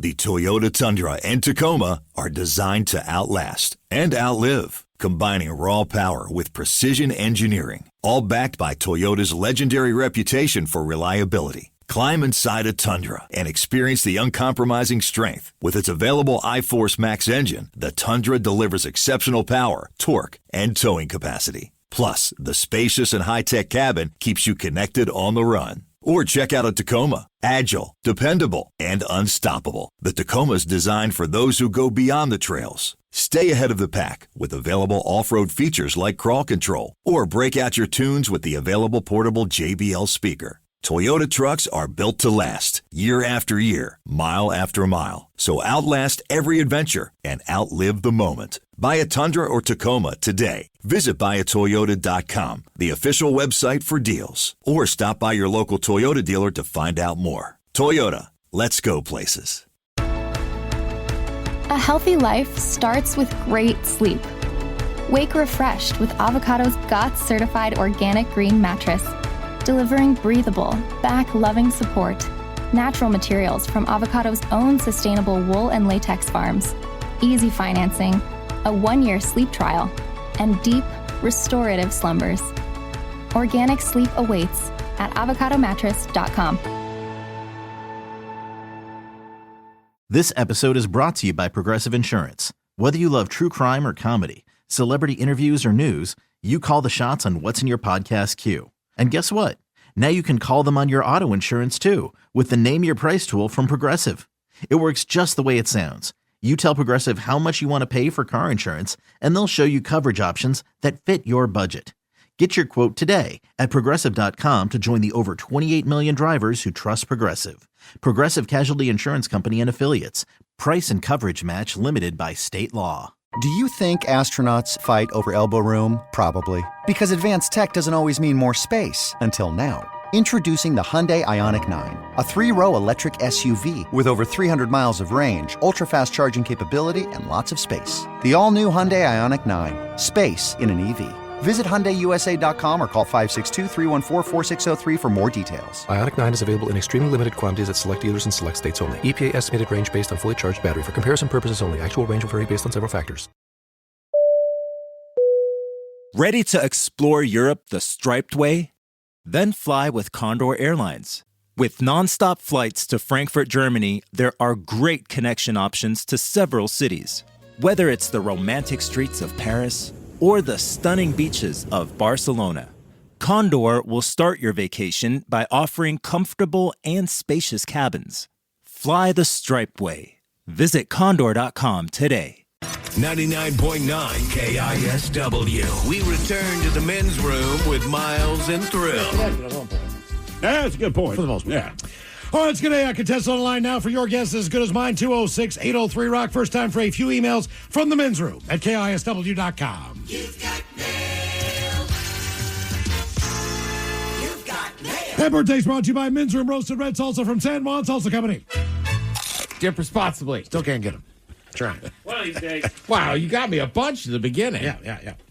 Birthday time, guys. I've been a fan for 8 years or so. Love your show. Listen with my dad. I would love a big old fart and look out. And hopefully someday you guys could meet me and we could hang out.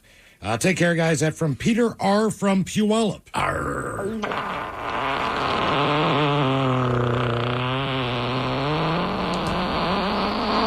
Uh-oh, look out. Yeah, Peter, hopefully we'll have another Men's Room World Tour stuff. Oh, yeah. Coming up in the not-so-distant future. Guys, can I get a birthday shout-out for Jonathan and Cinnamon? That your penis is too small, and the dirty Germans talking about sharing a birthday with your wife. Thank you, guys. That from Way. Yeah, you're so close. How about you share your wife on your birthday? Yeah, well, her name's Cinnamon, so I'm sure other people have seen her assets. Yeah. Yeah, spicy. You think that's her real name? That's such a stripper name. I hope not. I don't know if I could go out with somebody who had the same birthday as me. It's like, you're not taking my day. I can do that. I'm not taking yours. You're not taking mine. I don't know if I could go out with someone named Cinnamon. Cinnamon, I'm sure you are wonderful. What if you're not a redhead? It doesn't matter. I just think Cinnamon sounds like a stripper name. It does. I mean, I could work past it. You think there's ever been a nun named Cinnamon? In the history of the Catholic Church, has one nun been named Cinnamon? What is short for cinnamon? Mon? Yeah, Mon. Hey, Mon. Hey, Mon. You know, what do you call nuns? Like the priest is Sister, father. isn't it? It is Sister so-and-so. Yeah. Sister Cinnamon. Sister Cinnamon. Sister Lexus. Yeah. Good morning, gentlemen. I sent a text this morning, but just in case, please always send emails on these. Could you wish my friend Kate a very happy birthday? If possible, please give her a Pat Sajak, a Kirk Cousins, and Kevin Hart Dam. Truly enjoy your show. Rock on. That from Fred in California. She wants a D, and she's going to get one. You like that? You like that? Damn. Patolas, want to wish my oldest daughter, Amy, S.O. Logan, pronounced Wolverine, a happy 32nd birthday. Think it's about time to make an honest woman out of my daughter, don't you? How about some shotgun gets from Thrill, a fart montage as well? Love you guys. That from Mom and from Pops. Get. Get. Get. Get. Get. Get.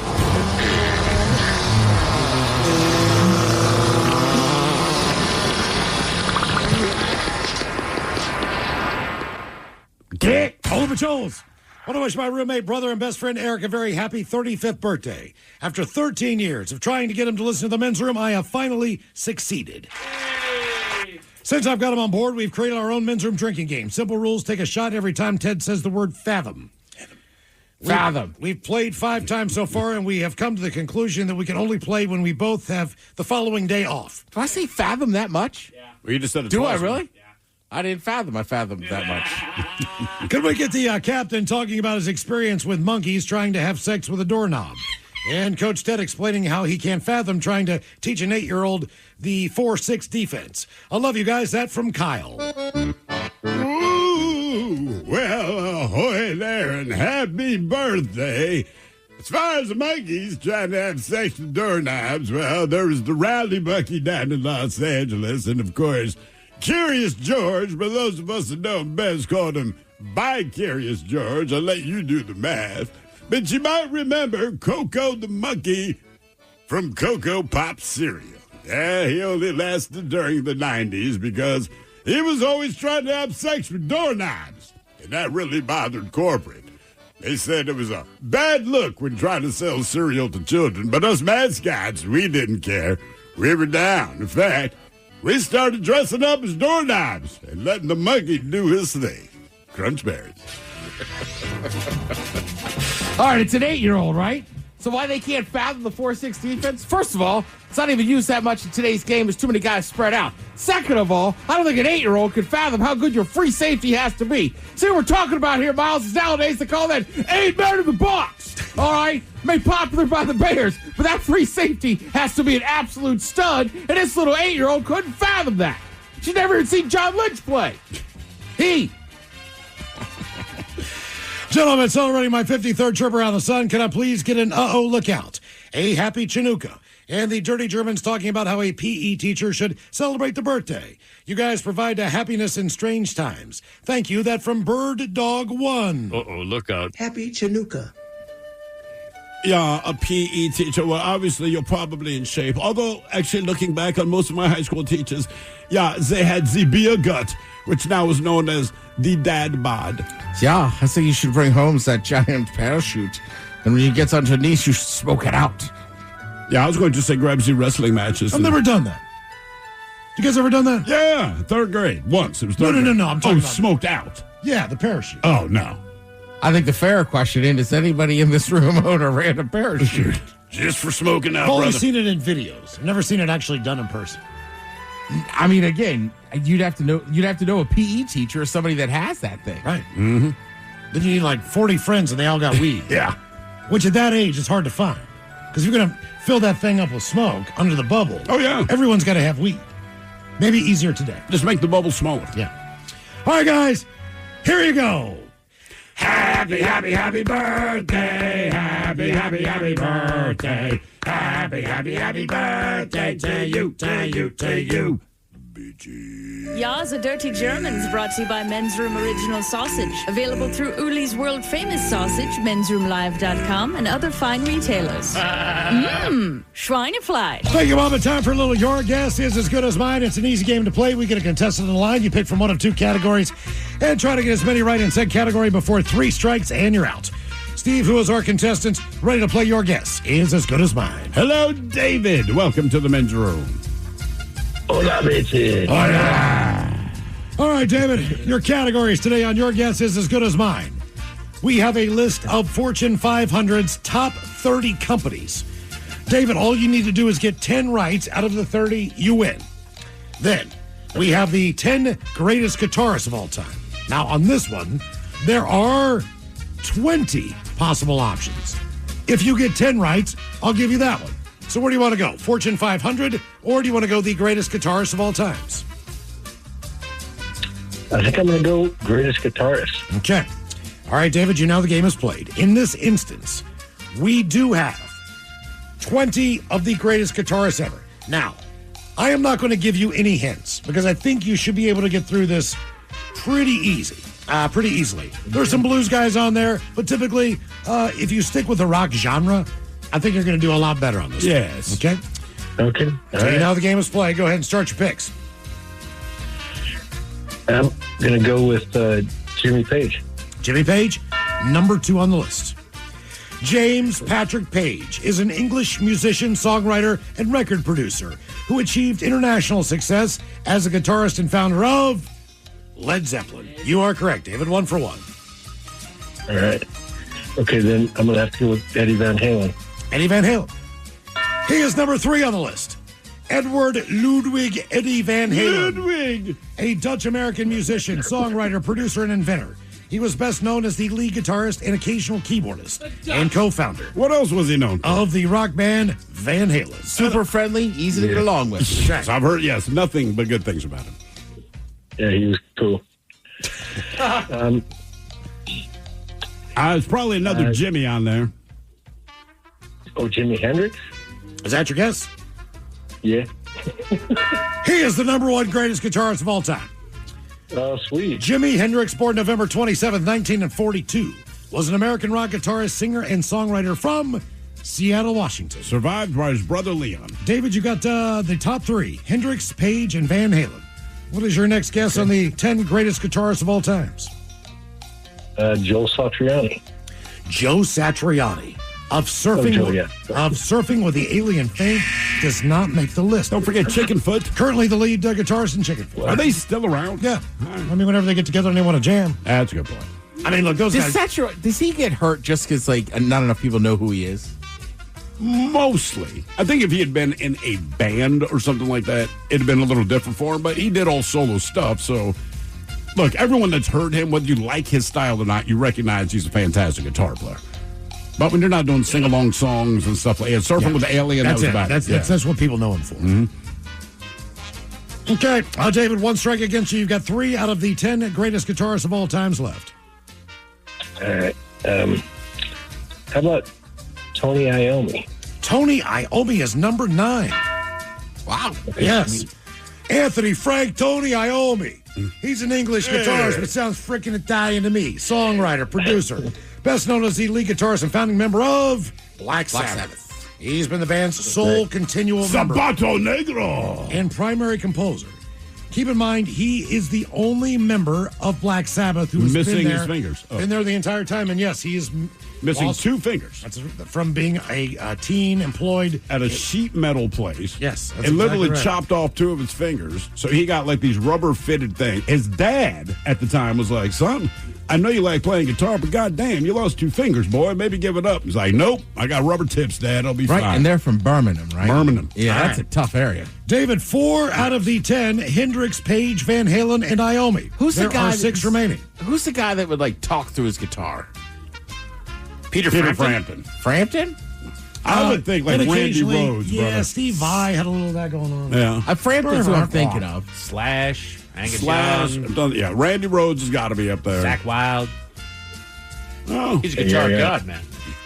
I'm thinking of another Jimmy. How about Jimmy Page? Already did Jimmy. You already did Jimmy you got Page, my Jimmy. man. He's number 2. Oh, that's right. Okay, sorry. You started with that, man. Yeah. Brian. That was your call. Now, keep in mind, David, I pulled the top 20. So there's a lot of guitarists left on this list. You should be able to get this. How about Eric Clapton? Eric Clapton. He is number 4 on the list. Yeah, that makes sense. Eric Patrick Clapton, the English rock and blues guitarist. He is the only 3-time inductee into the Rock and Roll Hall of Fame, once as a solo guy and separately as members of both the Yardbirds and Cream. He's also been a member of Derek and the Dominoes, which for whatever reason is not in the Rock and Roll Hall of Fame. And he's a douchebag. You're halfway to home with 1 strike. You've got 5 of the greatest guitarists of all times. This might be, I don't know if this one's going to be there, but he's one of my faves. Stevie Ray Vaughan. Stevie Ray Vaughan is number 7 on the list. Stevie Ray Vaughan, Stevie Ray Vaughan. An American musician, singer, songwriter, and record producer. In spite of a short-lived mainstream career, he is widely considered one of the most influential electric guitarists in the history of music. Actually, I really like that guy. My buddy Todd got me stuck in a circle with him once. A lot of people did, man. You start watching his videos, you're just like, God damn, he's good. Yeah, he left the world a little too early, I would say. And he did. I believe he was just he took the wrong helicopter. Is he a 27 guy, too? You know what? I'm not sure. He was born 1954 past 1990, so no. No, all right. No. Okay, so far, David, 1, 2, still dead, though. 3, 4, 5, 6. You've gotten 6 out of the 10. Yeah, he's 35. You are correct with Tony Iommi, Stevie Ray Vaughan, Eric Clapton, Eddie Van Halen, Jimmy Page, and Jimi Hendrix. Thanks, bro. David, this is coming from the text line. I think this guy would be overlooked, but it makes sense. I don't know if you want to guess it, but Prince. Oh, yeah, he's pretty That was for sure going to be one of my guesses. Never I just mind. met a girl for a Prince tune. So you want to guess Prince? Yeah, let's do it. Not on the list. No, man, he sucked. Prince is amazing. I mean, there's no doubt about that. He was. Yeah. He was killer. All right, I'm going to go, unless I've already said it, Randy Rhoads. Randy Rhoads. Randy Rhoads is number 12 on the list of the greatest guitarists of all time. So far, you've gotten 1, 2, 3, 4, 5, 6, 7. There are 3 guitarists left. And again, the list is 20. So hopefully you can pick up 3 more. How about this? I think this might be on there. How about Carlos Santana? Carlos Santana. Nice pull. Wow, he's 19. You just squeaked that one in there. He's a beautiful 19. Wow, beautiful. Everything is beautiful. I think you should be up there a little higher than that. Yeah. You need 2, David, and you've got 2 strikes against you. Some suggestions from the text line. Tom Morello from, Rage Against the Machine. Jeff Beck. B.B. King, who I'd almost guarantee is on that list since he influenced pretty much everyone you just named. Yeah. I know I was thinking of him first, and then I kind of forgot about it, so let's go B.B. King. B.B. King is 14. Blues singer, electric guitarist, songwriter, and record producer. The 14th greatest guitarist of all time, according to this list. What about, who's the other, he's still around, Buddy Guy? Buddy Guy, Slash. He's probably, Buddy Guy's probably not on that list, though. Or Slash, as they say. Hey, Slash. Okay, you need 1. You've got 1 strike remaining, David. You need 1 more. Game point. I thought he needed 3. He already did, cleared it then up, he got 2. I have him missing 3. Oh, you're saying he missed 3? Now. Did I already say Jeff Beck? Jeff Beck is number 15 on the list, so you got 10, David. Congratulations. Very good. He just had to get 10. He just had to get 10 All right, out of the 20. I'm still trying to do the top 10. Okay. So there are 10 left. You guys want to take a crack at what David left behind on the table here? Hell yeah. Slash. All right, Slash is number 5. All right. Okay. Angus Young. Yeah. Angus Young from AC/DC is number 11. Very good. Damn right he is. I don't know if it'd be I'm a Chili Peppers apologist, but from the text line, someone says John Frusciante. He is not on the list. All right. And he's a great guitarist. Hey, he's fantastic. Did we say anybody from The Who? Pete Townsend. We have not said his name yet. No. Pete Townsend. He is not on the list. Oh, no. He was a rhythm guy. That's why. Right, he never shredded doing leads. He did great rhythms. He wrote a lot of good stuff, but until you quote unquote shred, you just don't get it. It's like The Edge. I'll tell you what. And Exactly. This is recency biased. Throw might back me up. John Mayer. I do not back you up. Mayer. No, yes, I do. No, Mayer. Dude, look. You saw him shred in person. God almighty. And look, I was not a fan of his until I saw him play, and I'm like, this mother effer is the truth on guitar. I'll give you a hint. All right. Oh, Chuck Berry. Chuck Berry's on the list at number 16. That's correct, yes. Oh, no. Chuck Berry. Oh, girl. Yeah, girl. Somebody here says Robin Trower. Robin Trowler, Bridge of Sighs fame. No. Damn. Zach Wilde. Zach Wilde, no. Dimebag Darrell. Dimebag Darrell, 13. I stole that from the text line. I cannot take credit. All right. Okay. We're still missing a couple of the top 10. You guys are missing some big ones. Some big ones? Some big ones. I mean, is Dave Grohl count? No, he's back to the rhythm. All right, Kirk Hammett. Kirk Hammett. That is a great guess. Kurt Hammett is number 8. Again, that comes from the text line. 40 years in Metallica. All right, now this one. But he replaced somebody, didn't he?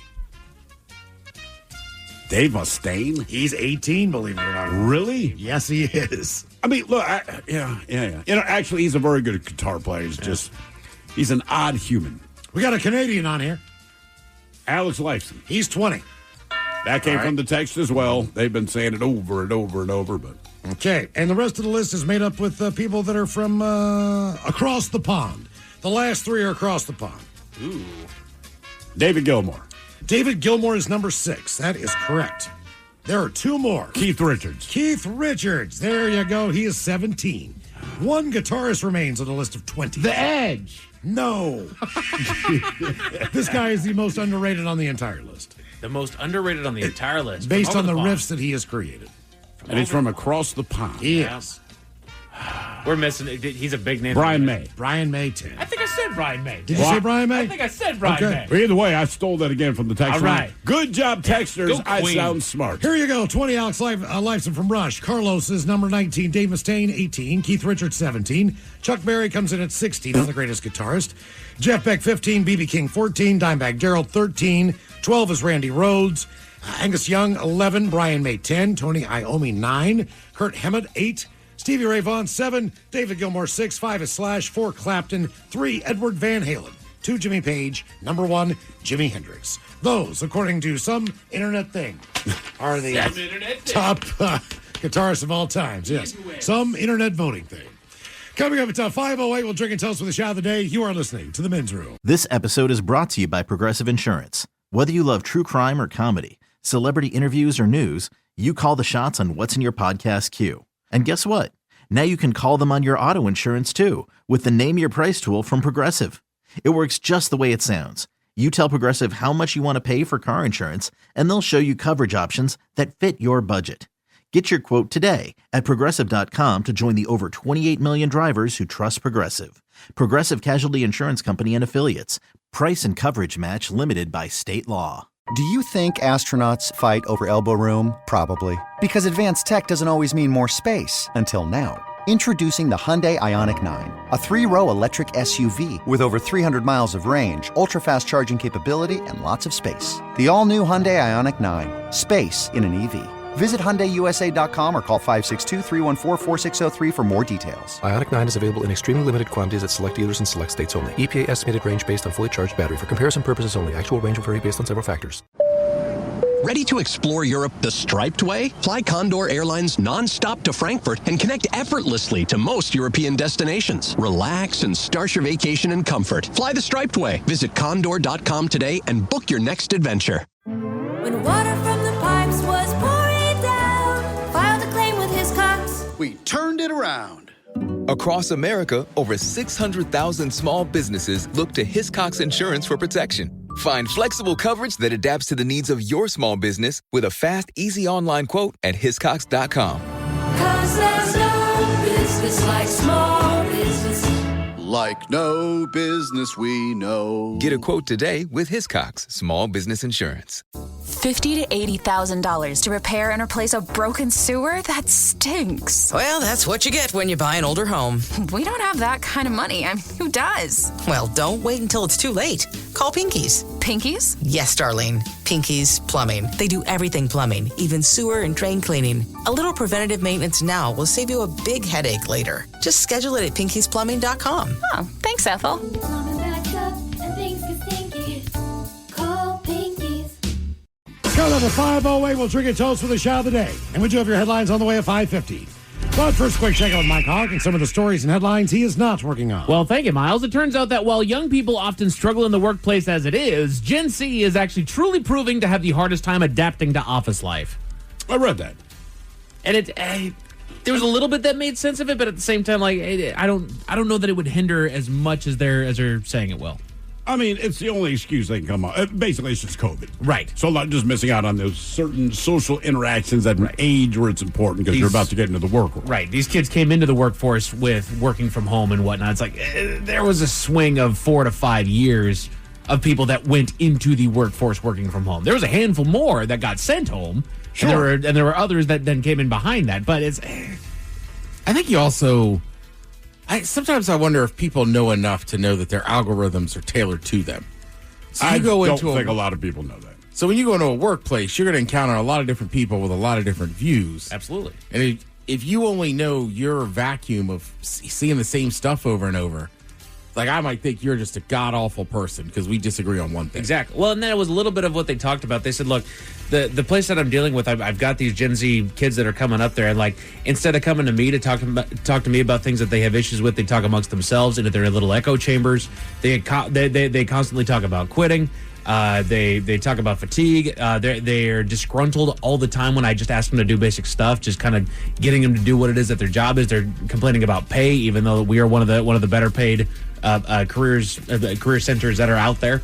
So it's it's the stuff that we all work on. Yet they've just kind of been bouncing off of each other instead of actually adapting. Like Ted said, challenging their own way of thinking, their own belief of what it should be versus what it is. Yeah. A new study suggests that daily vitamin D could help preserve your DNA as you age.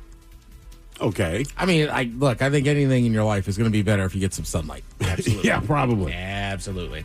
And especially here. That's why they tell us here to get supplements and take those supplements. It will make your life a little bit better. What fruit has a lot of vitamin D?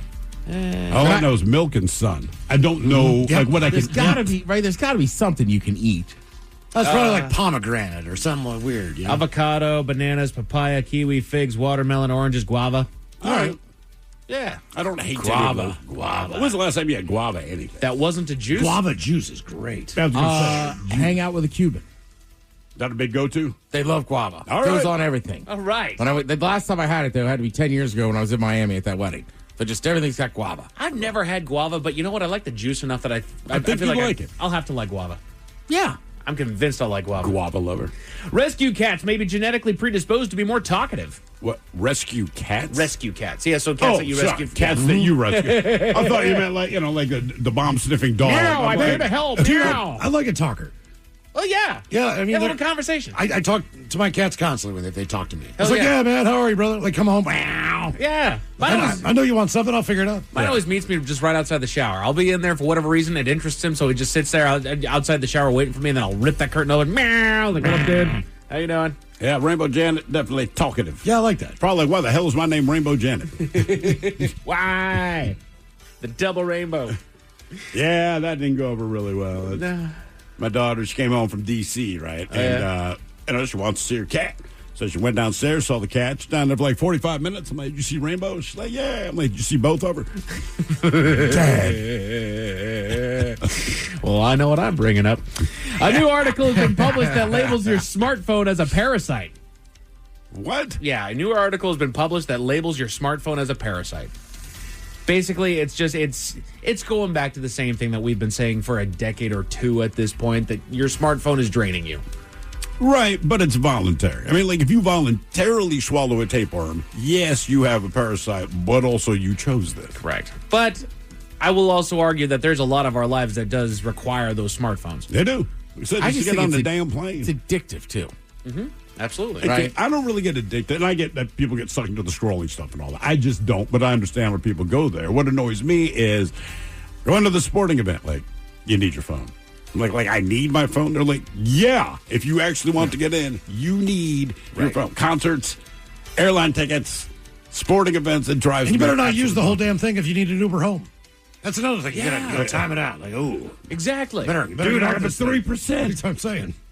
That's going to be some generation's cigarettes that they just swear to never use. That's right. You know, because their parents got consumed by their smartphone and they didn't want to be that. There's going to be a generation in the future that rejects the phone and is Probably strictly a utility. I mean, I think it's like a lot of things that are addictive. You know, like for Thrill, he just doesn't care for it, so he doesn't do it, right? Yeah. Like I have some friends that can't have a beer without having 30 and ordering cocaine. Yeah. Some people can have one beer a month and be fine. Exactly. You know what I mean?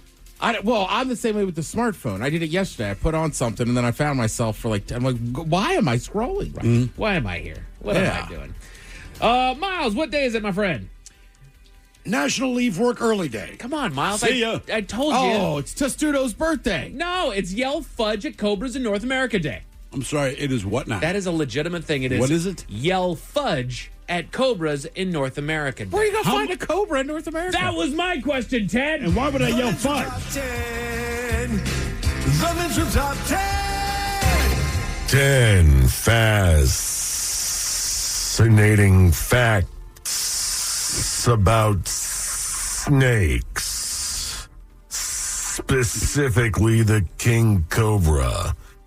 That got me thinking, is there a queen cobra? Turns out no. Female king cobras are not called queen cobras, and their babies are not part of a royal clan either. The word simply refers to the fact that king cobras eat other snakes.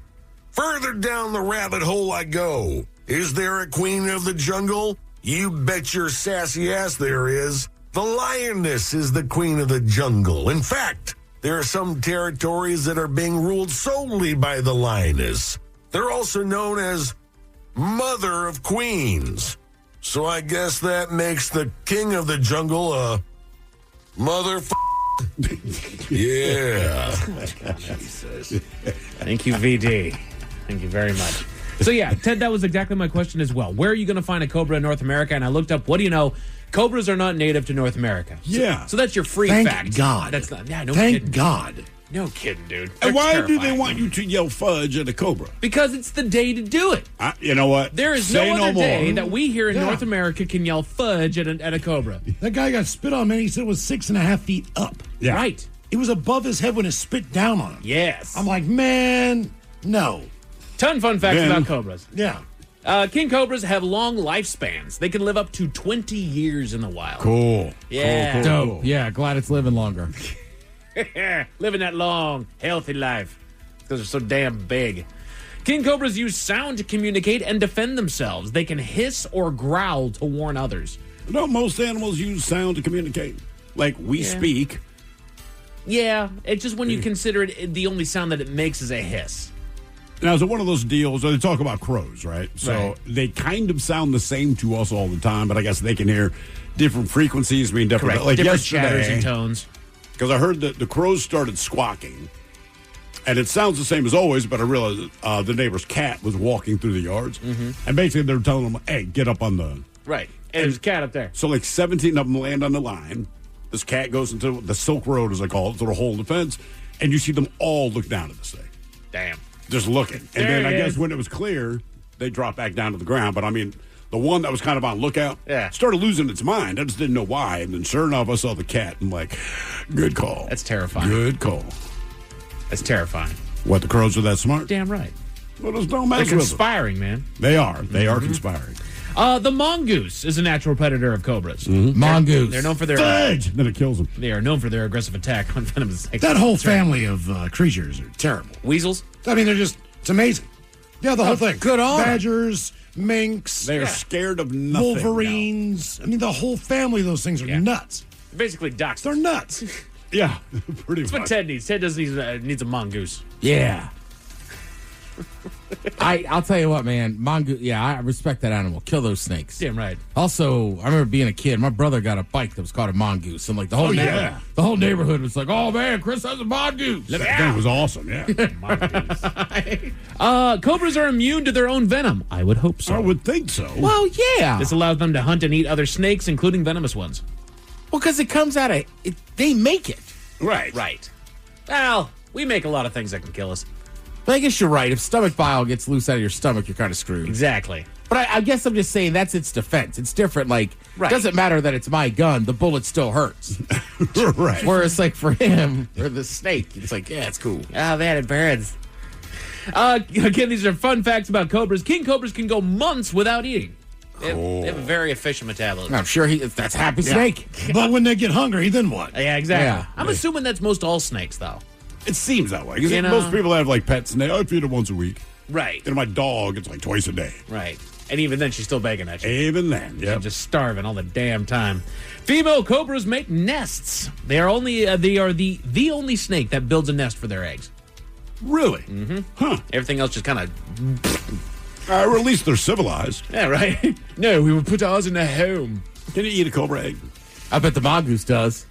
My guy. My guy. Get in there, mongoose. Ruin that whole family. I don't know that you can because snake eggs are different. They're not Aren't they like like gelatinous yeah, kind they're of? not like the hard shell like we're normal like we see with birds and whatnot. They're kind of almost like a canvas. Yeah. You know, they got weird sticky eggs. Then deep fry it. To me, this says deep fry, right? Boil them. Yeah, something. There you go. I can't imagine that would taste good. Well, I have no idea. It might I be know. delicious. And people just- swear by rattlesnake. Yep, true. Rattlesnake, yes, but not the eggs. Like if somebody, I'm willing to try most any food, but if somebody laid down Cobra something on a eggs? plate that said, "Hey man, this is cobra egg," Come on. you got to make it look appetizing because I'm already freaked out. It's probably I'm with we, you. we can't do that. That's right. We tried. Sorry, it's not going to happen. King cobras are known for their quiver display. This involves swaying their bodies back and forth, often when they are threatened or aroused. They kind of do the Axl Rose. Are you scared or turned on, baby? You'll never know. Which side am I coming from? I mean, I think that's it. Bob and weave. I think that's fair. Yeah. I tend to sweat when I'm scared and when I'm turned on. They make weird sounds. Oh no. I'm just saying, the two different. One's great, one sucks, Sure, but also sure. like I don't know. I kind of get him on this one. I understand the snake. Yeah. King cobras are cannibals. They may eat other snakes, including venomous ones. We'll just gobble them up. They can do whatever they want. They can do whatever they're the king. They own it. Yeah. That's just what a horrible animal. Yeah. Cobras can puff up their necks to create a hood. This is done by expanding their ribs and muscles. It's actually rib muscles on that. That's what that is? That's what that is. Your ribs are in the wrong place. That's right. Aren't they just kind of all ribs? I mean, just based on the body shape of a snake, it seems like from head to tail, your ribs. Yeah. Different ribs. Would you eat cobra ribs? Cobra ribs? Cobra Yeah, ribs. right. I would eat cobra ribs. Well, the thing is, you don't know it's a cobra until it does that. That's fair. It looks like a snake. Yeah. And then it does the thing. Then you go, oh, cobra. Fudge! Yeah. Fudge! I think they're big enough, you know. Yeah, I mean, just they're sheer length and they're slender. They don't have the basket coming out thing on the back. You know, Right. like I'm not playing a little piccolo or whatever. Like you just think it's a snake. No, it's not a.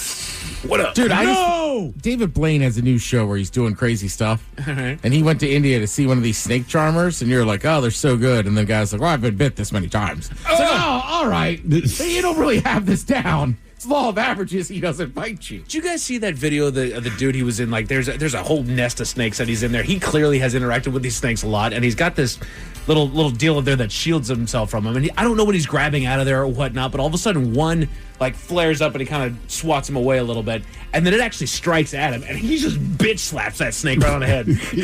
I gotta show it to you. Get off me! It is, dude, and it slaps. It's wild. I gotta show this to you. But this is your number one fun fact about cobras. King cobras are the longest venomous snakes. They got to what, like 18 feet? Something like 18 that? feet long. You nailed it. Damn. By the way, just so you know, it says, according to Google, snake eggs are edible. They're described as, and this is delicious, No. rubbery and chewy. That's not edible But to they're me. edible. You know what's rubbery and chewy? A ball. Don't eat that either. Yeah, or erasers. Exactly. Criminy. A man in Newark found that he needs to choose his targets more carefully when he's stealing tires, Miles. What was his target this time? Tell you all about it at 5:50. Thank you, sir. Headlines are coming at 5:50. In the meantime, have we made it to drinking time? Somebody out there deserves to be recognized. And the men's room knows just who it is. So to you, we say, bottoms up, sailor. You're the toast of our shot of the day. Drink time it is, and as usual, we head to the drink desk and Stephen Throwhill to find out who we're toasting. Yes, indeed. And today we toast an unnamed woman from Toronto, Ontario, Canada. She recently went to see the Post Malone and Jelly Roll on their so-called big-ass stadium tour. And like your average modern-day concert attendee, why watch the actual show when you can hold up your phone and film the concert? Well, at this point that she shared the clip, she is, in fact, filming a concert on her phone during Jelly Roll's set, and specifically, she's videoing Jelly as he sings the song Save Me, which is a big hit for him. Yeah. She is singing along, and when she gets to the lyrics, quote, I'm so damaged beyond repair, a firework from the stage hit her on the head and lit her hair on fire. Oh, no. Yeah.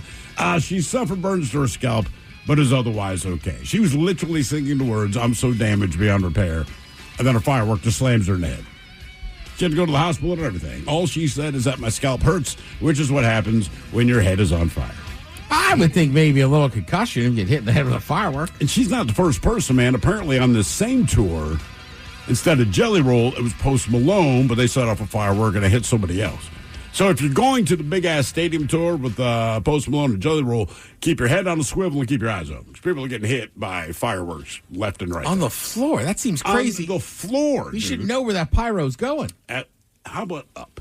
You're at a stadium, maybe up. So we pour this booze and we drink this booze because we think it's yummy. Yummy. So over the tongue and down the throat to party in our tummies. Down the hola bichola. All right, it's going to get tested on the line for Profile This. 206-803-ROCK. Profile This is next. This episode is brought to you by Progressive Insurance. Whether you love true crime or comedy, celebrity interviews or news, you call the shots on what's in your podcast queue. And guess what? Now you can call them on your auto insurance too with the Name Your Price tool from Progressive. It works just the way it sounds. You tell Progressive how much you want to pay for car insurance, and they'll show you coverage options that fit your budget. Get your quote today at Progressive.com to join the over 28 million drivers who trust Progressive. Progressive Casualty Insurance Company and Affiliates. Price and coverage match limited by state law. Do you think astronauts fight over elbow room? Probably. Because advanced tech doesn't always mean more space. Until now. Introducing the Hyundai Ioniq 9, a 3-row electric SUV with over 300 miles of range, ultra-fast charging capability, and lots of space. The all-new Hyundai Ioniq 9. Space in an EV. Visit HyundaiUSA.com or call 562-314-4603 for more details. Ioniq 9 is available in extremely limited quantities at select dealers and select states only. EPA estimated range based on fully charged battery. For comparison purposes only. Actual range will vary based on several factors.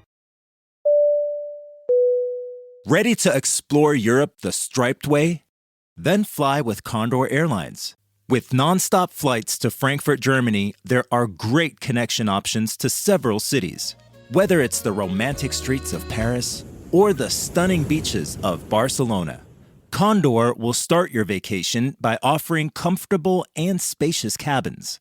Fly the striped way. Visit condor.com today. When water from the pipes was pouring down, filed a claim with his cops. We turned it around. Across America, over 600,000 small businesses look to Hiscox Insurance for protection. Find flexible coverage that adapts to the needs of your small business with a fast, easy online quote at hiscox.com. 'Cause there's no business like small business. Like no business we know. Get a quote today with Hiscox Small Business Insurance.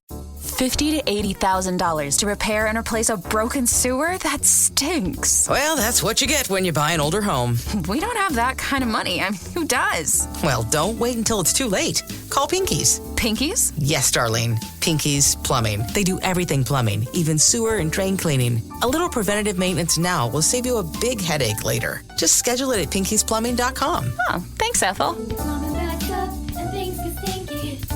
Call Pinky's.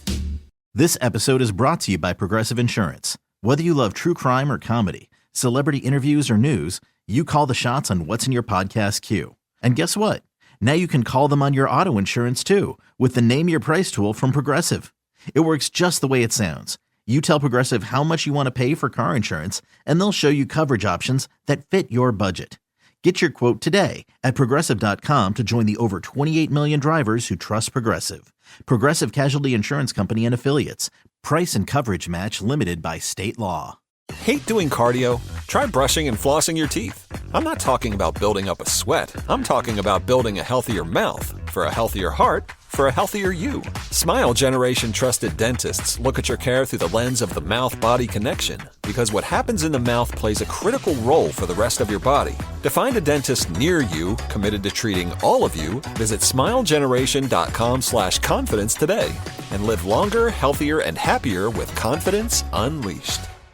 Do you think astronauts fight over elbow room? Probably. Because advanced tech doesn't always mean more space. Until now. Introducing the Hyundai Ioniq 9, a 3-row electric SUV with over 300 miles of range, ultra-fast charging capability, and lots of space. The all-new Hyundai Ioniq 9. Space in an EV. Visit HyundaiUSA.com or call 562-314-4603 for more details. Ioniq 9 is available in extremely limited quantities at select dealers and select states only. EPA estimated range based on fully charged battery. For comparison purposes only. Actual range will vary based on several factors.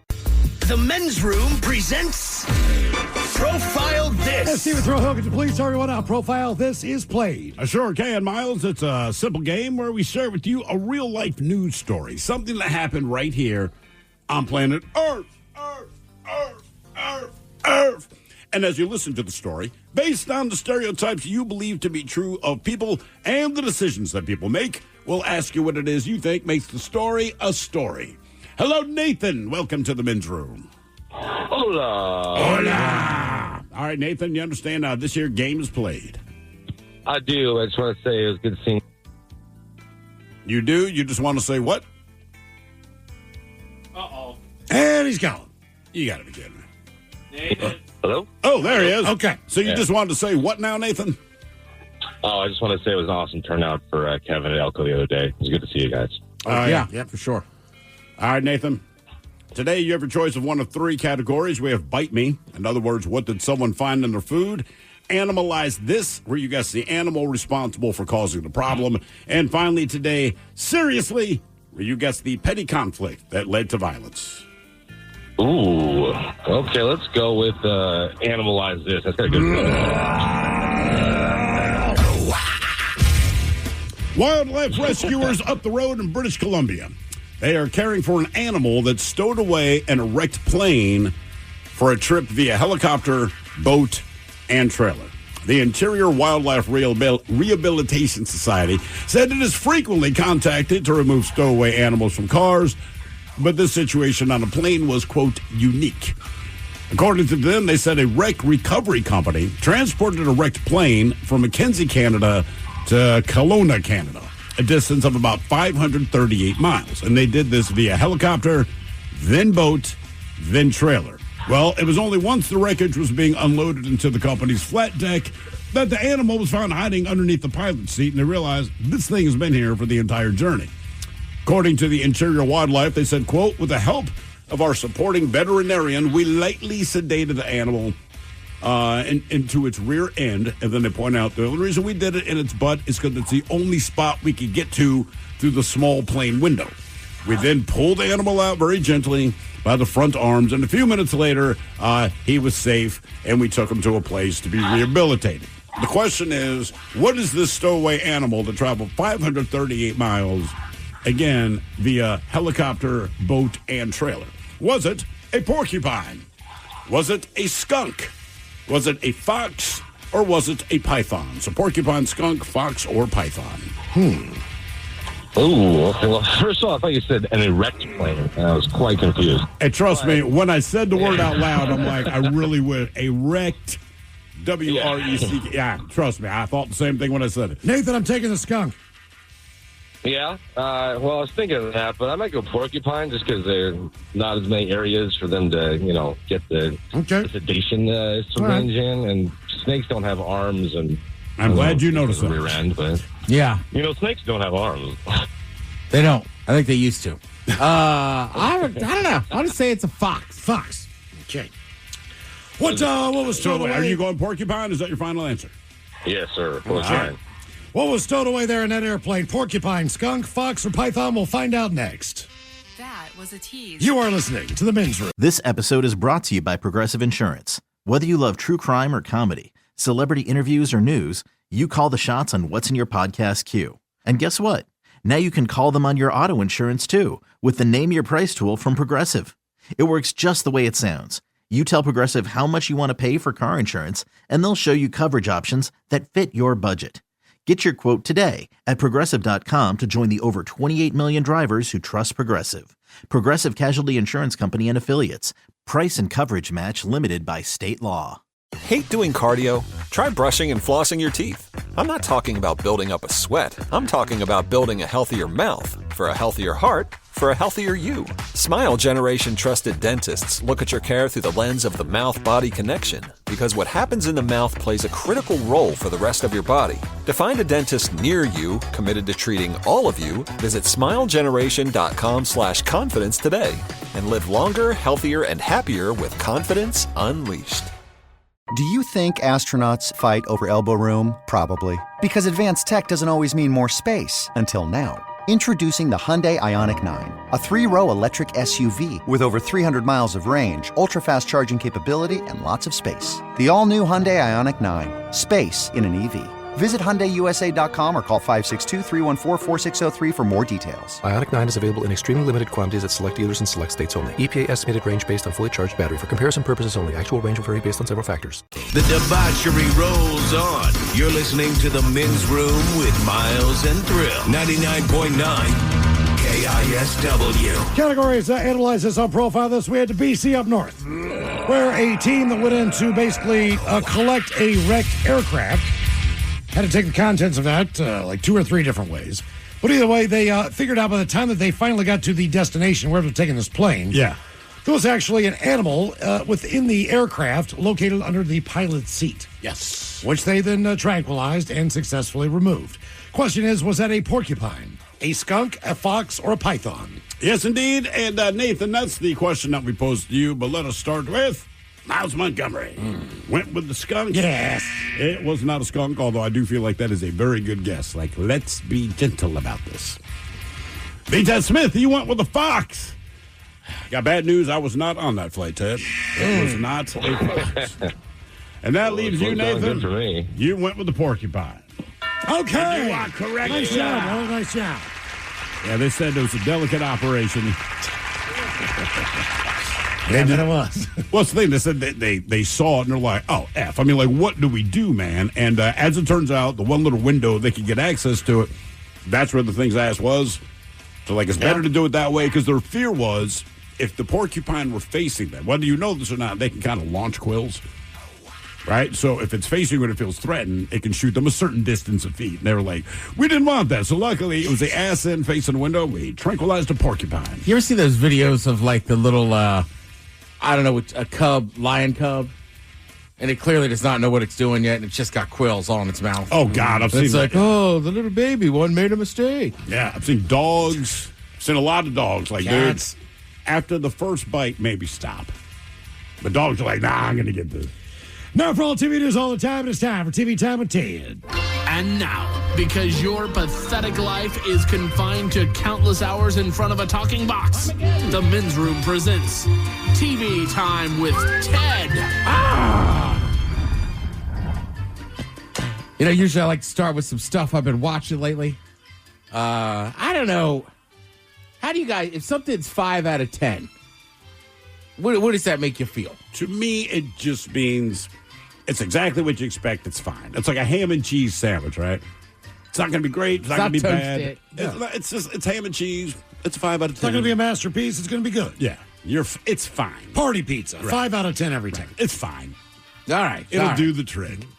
Well, Saturday, well, first of all, I would recommend, you can tell by the stuff I'm about to tell you right now, I had an incredibly exciting weekend. Friday night, I was watching some of the I Almost Got Away With It, which is a very good show. God, it's an hour long. Into that.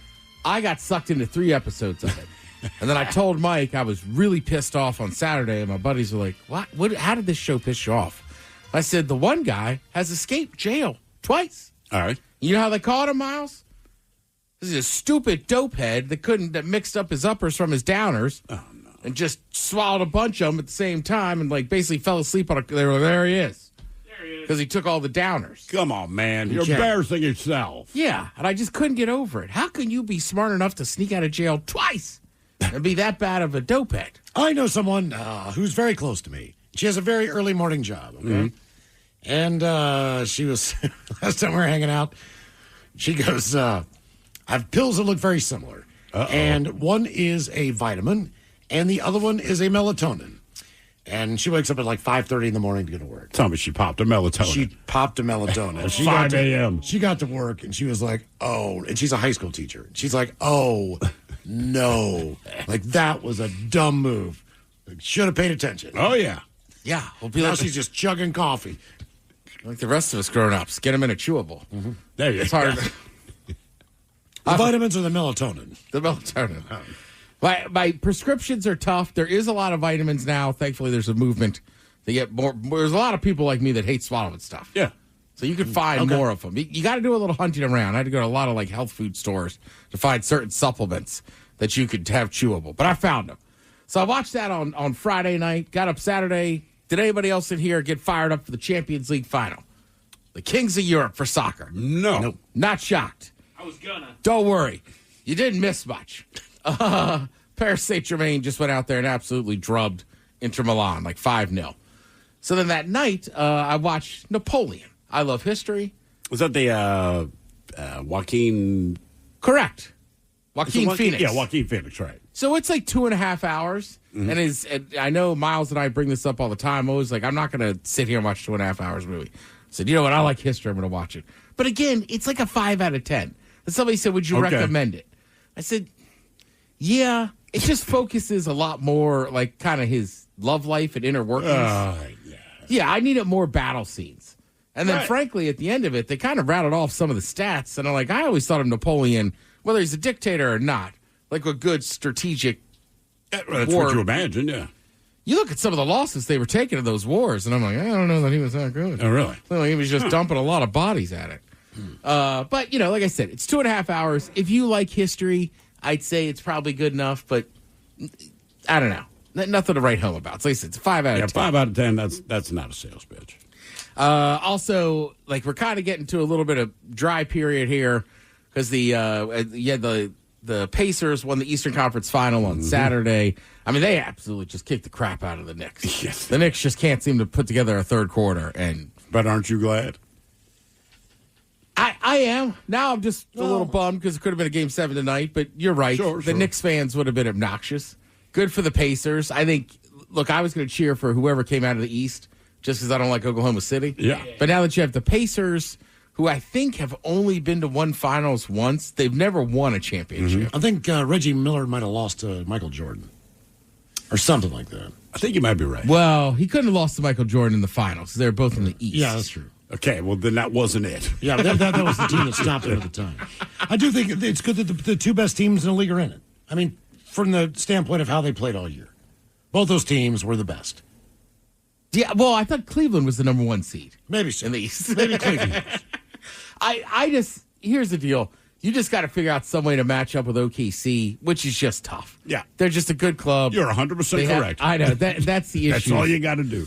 Yeah, we were talking about, like, who matches up better with them, the Knicks or the Pacers. I'm like, I think the Pacers are going to win the conference. I don't know that anybody really matches up that well with OKC. No. And again, if it wasn't for the fact that franchise used to be the Sonics, they'd be easier to like. And you'd be like, they're doing it the right way. But agreed. Not watching this that. Is pure spite.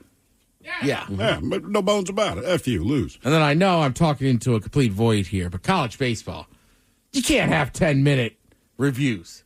I was watching What are they reviewing? A play at the plate. Was this the girls softball? No. This was men's baseball. Oregon was losing at home to Utah Valley. There's a play at the plate. I want to say Duke yesterday ended up winning their regional on some replay that took 7 minutes or whatever. It's like, I get why people like replay, but it drives you up a wall. And I'm just like, college baseball. The NFL doesn't take 10 minutes. Your college baseball. Outside of the psychos of my family, I don't know a lot of people watching this right now. Maybe speed it up. Did you see the women's soccer or softball? I did not see the game. So they're in the World Series, I believe, already. And so a team won. I don't remember the entire scenario, but the team won. Maybe it was like, whatever the case is, this chick rounds the bases, obviously, because she had hit a home run. So she's hitting all the bases. They don't have to throw her out, nothing like that. And her team is waiting for her at home plate. And when you watch it real time, she goes there and they're all jumping around doing the thing you do when you win a championship. When they went back and looked, she never touched home plate with her foot. Because she's jogging in and she jumps like to her team, but ends up going over top of the plate. And I want to say they spent 13 minutes on this. Like I said, I did not see it real time. Okay, so 13 minutes. The conclusion they came to, and Grant, I saw the clip once. You're not a rocket scientist to figure out. She doesn't touch the plate. Yeah. You know how we know? Because we're looking at her feet. She never touches home plate.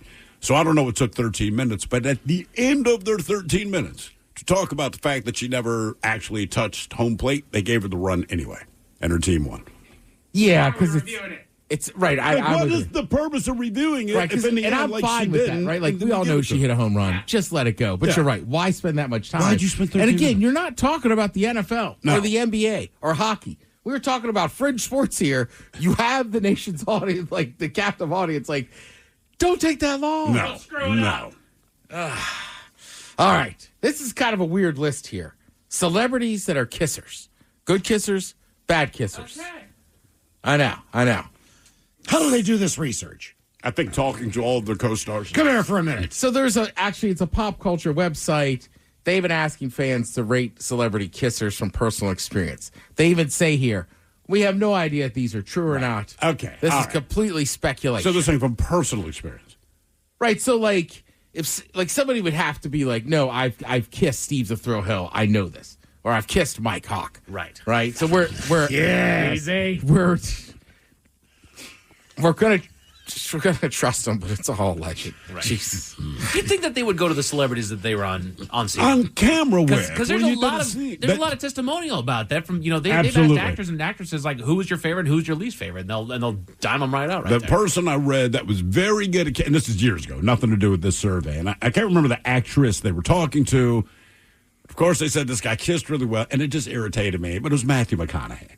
I'm like, he does. of course he's a great kisser. He knows how to romance a Hey, mouth. hey, I know what to do with that tongue. I'm like, of I course think you do. kissing's tough too. So I feel like it's just kind of up to what you like. What you and like, don't sure. know. But also when it's on camera, I know we're trying to pretend like this is romantic, whatever the case is, but like I'm not feeling it the same way. Yeah, I don't know that I really want to romantically kiss somebody. I mean, unless it's not.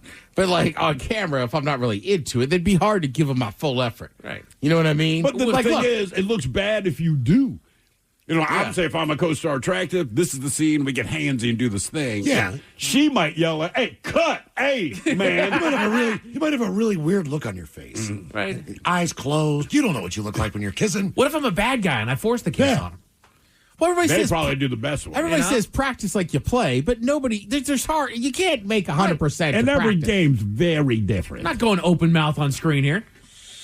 What about the actors? You like Halibut Head? What's her Yeah, face? you know what? I would go I open would mouth. back on dude. that. I'd Yeah. back on that. I can't remember her name. Yeah, Joy? Anya Taylor-Joy. Anya You Taylor-Joy. keep her name out your mouth, man. I called her Halibut Head. So somebody, and I'm guessing this from back in the day, they say Steven Tyler, great kisser. His mouth is so big, you can't help it. Now, this is why I believe this one. It says, mid-makeout, he stopped to meow at me multiple times. I believe that. Right? That's what, some of these details, you're like, that's pretty specific. Keith Richards. Again, this one doesn't shock me. Pedro Pascal. Yeah. Top 3 best kissers ever. Very passionate and sweet. He's a girl's guy. That doesn't shock me. He wants to make out with it. You're damn right. And they want to make out with him. Uh-huh. He is daddy right now. All right. This one again. This one's super creepy. Don't matter the messenger. Florence Pugh. Oh, Florence Pugh. Pew, pew. They say a friend told me. A friend said she was such a good kisser that it turned him into a stalker. Oh, damn. Come on. Wow. I mean, it's a compliment, I guess. Yeah, it is. Maybe. I mean, she's attractive. Actually, one of the best quotes I heard was George C. Scott, 1,000 years ago, but they were asking him about doing nude scenes. And he goes like, man, it is what it is, but what I figured out by like my 5th movie, he goes, when we're about to shoot that scene, I always look at the actress and I say, I apologize if I get an erection, and I apologize if I don't. Nice. Yeah. Because it's like, you ain't going to win either way. That's Kate Winslet on the. I don't know. This might be alleged at this point, but when she did Titanic, with Leo DiCaprio, apparently she showed up right in front of him, just like, let's get this out of the way, bam, and just freaking. That's what I heard. Right there. She just dropped it. Yeah. Some of the kind of And funnier, he's like, don't worry, you're too old for me. some of the funnier ones You're like 23 right now. won't shock you. Johnny Knoxville. Bad kisser? They said 10 out of 10. Great kisser, incredible really? in bed, really good with his hands. Good man. That doesn't Good man. shock me. Now, on the other end, Vin Diesel. Worst kisser you could ever imagine. Hey, bring it in. I'm brute. Yeah, she said one of those guys that had crusties on the side of his mouth. Sloppy, Thrush. wet, lots of tongue. Oh man. Ew. Thrush. God. Clean your mouth, Lips man. always smack when they talk. You can see the web in the corner moving back and forth. The one little string hanging on. This one should shock you. Michael Phelps. Best sex ever. Well, he was sure. kind of kinky. He smelled like chlorine. Mildew. They said he was ready to go like 6 times in one night. An Olympian in every way. I was about to say, was this fresh out of the Olympics when they're all randy and he's ready to go? God. Like, That of girl, course that girl he is. Chris, vodka and chlorine. That's what she smelled like. Vodka and chlorine. Vodka and chlorine. What She a only hook combo. up when she drank. And then she was in the pool all the time. Smells her like skin, her skin was really, really oily. Yep, it's It was in her almost like hair. almost like you could just slide off of her accidentally. Jesus. She a snake? No, her skin was so oily. Well, she It's had to be you in great couldn't even- shape. I like that Yes. Miles defended that. No, she wasn't a snake. No, man. No. Why do you ask? Vodka and chlorine, though. It's weird to say. Sounds like every girl I've ever been on vacation with. What kind of vodka? When it was cheap.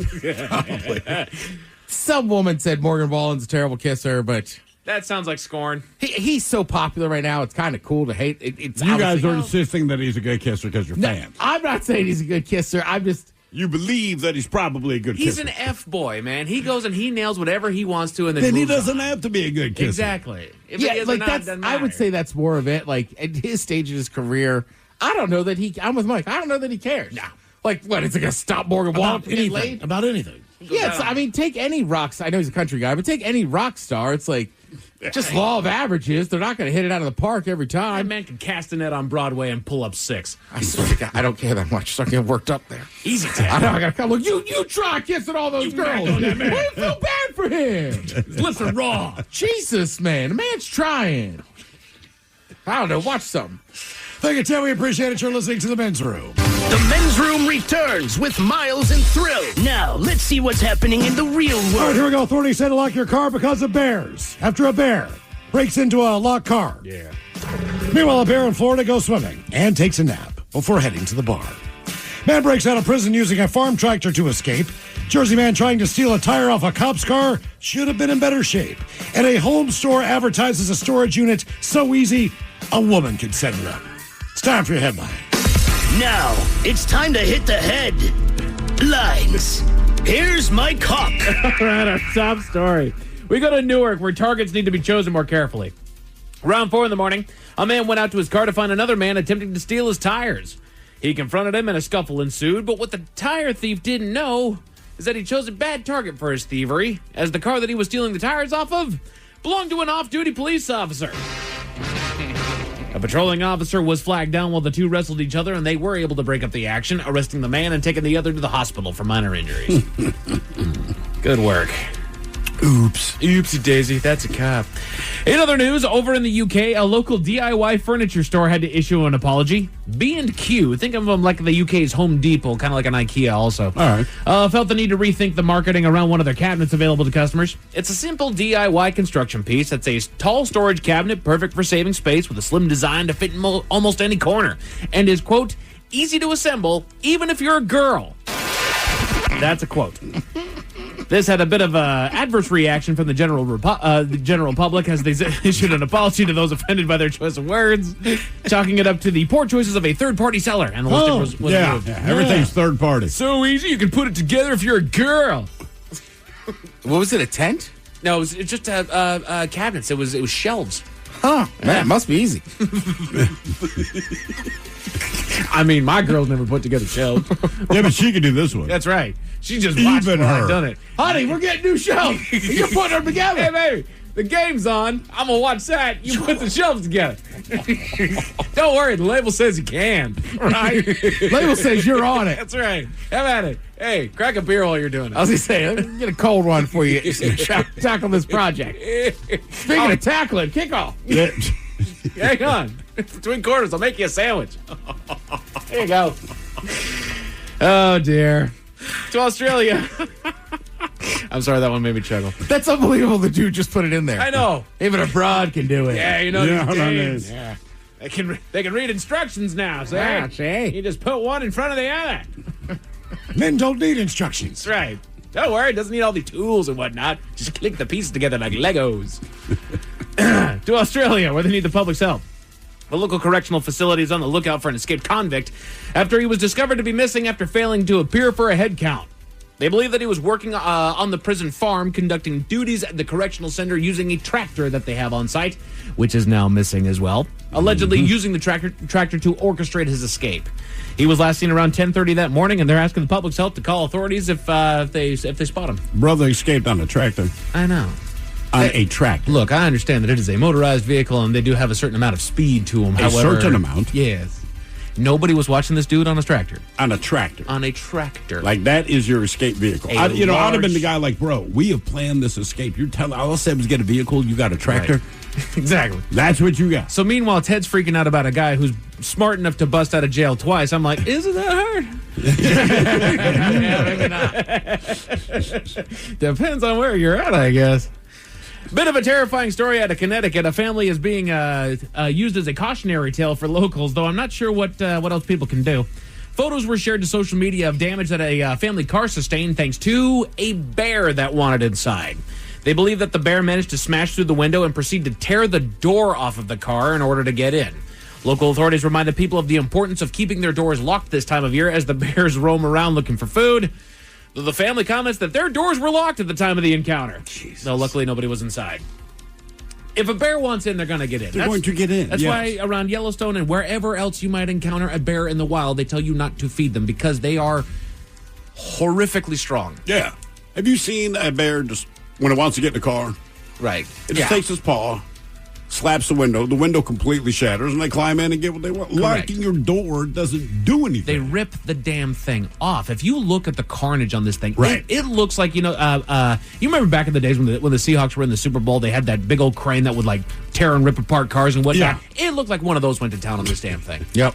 And it's a little ominous that it's next to the, kid's seat in the car. Like, that's not okay. Well, same thing with like your front door. Right. They throw a bear the wall. Basically, they headbutt it. I mean, your door's off the hinges. Exactly. Man. Explosively so. Yeah. Lock your door, though.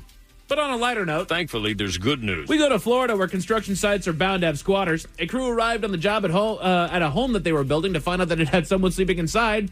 A different black bear that had taken up shelter in one of the large empty spaces in the home. Hey, fellas. What's going on? They assumed that the bear had gone swimming in the Gulf and was sleeping it off inside of the house. They called Fish and Wildlife, who were able to relocate the bear without incident, but that did not stop the crew from snapping a shot and sharing it on social media. Of course.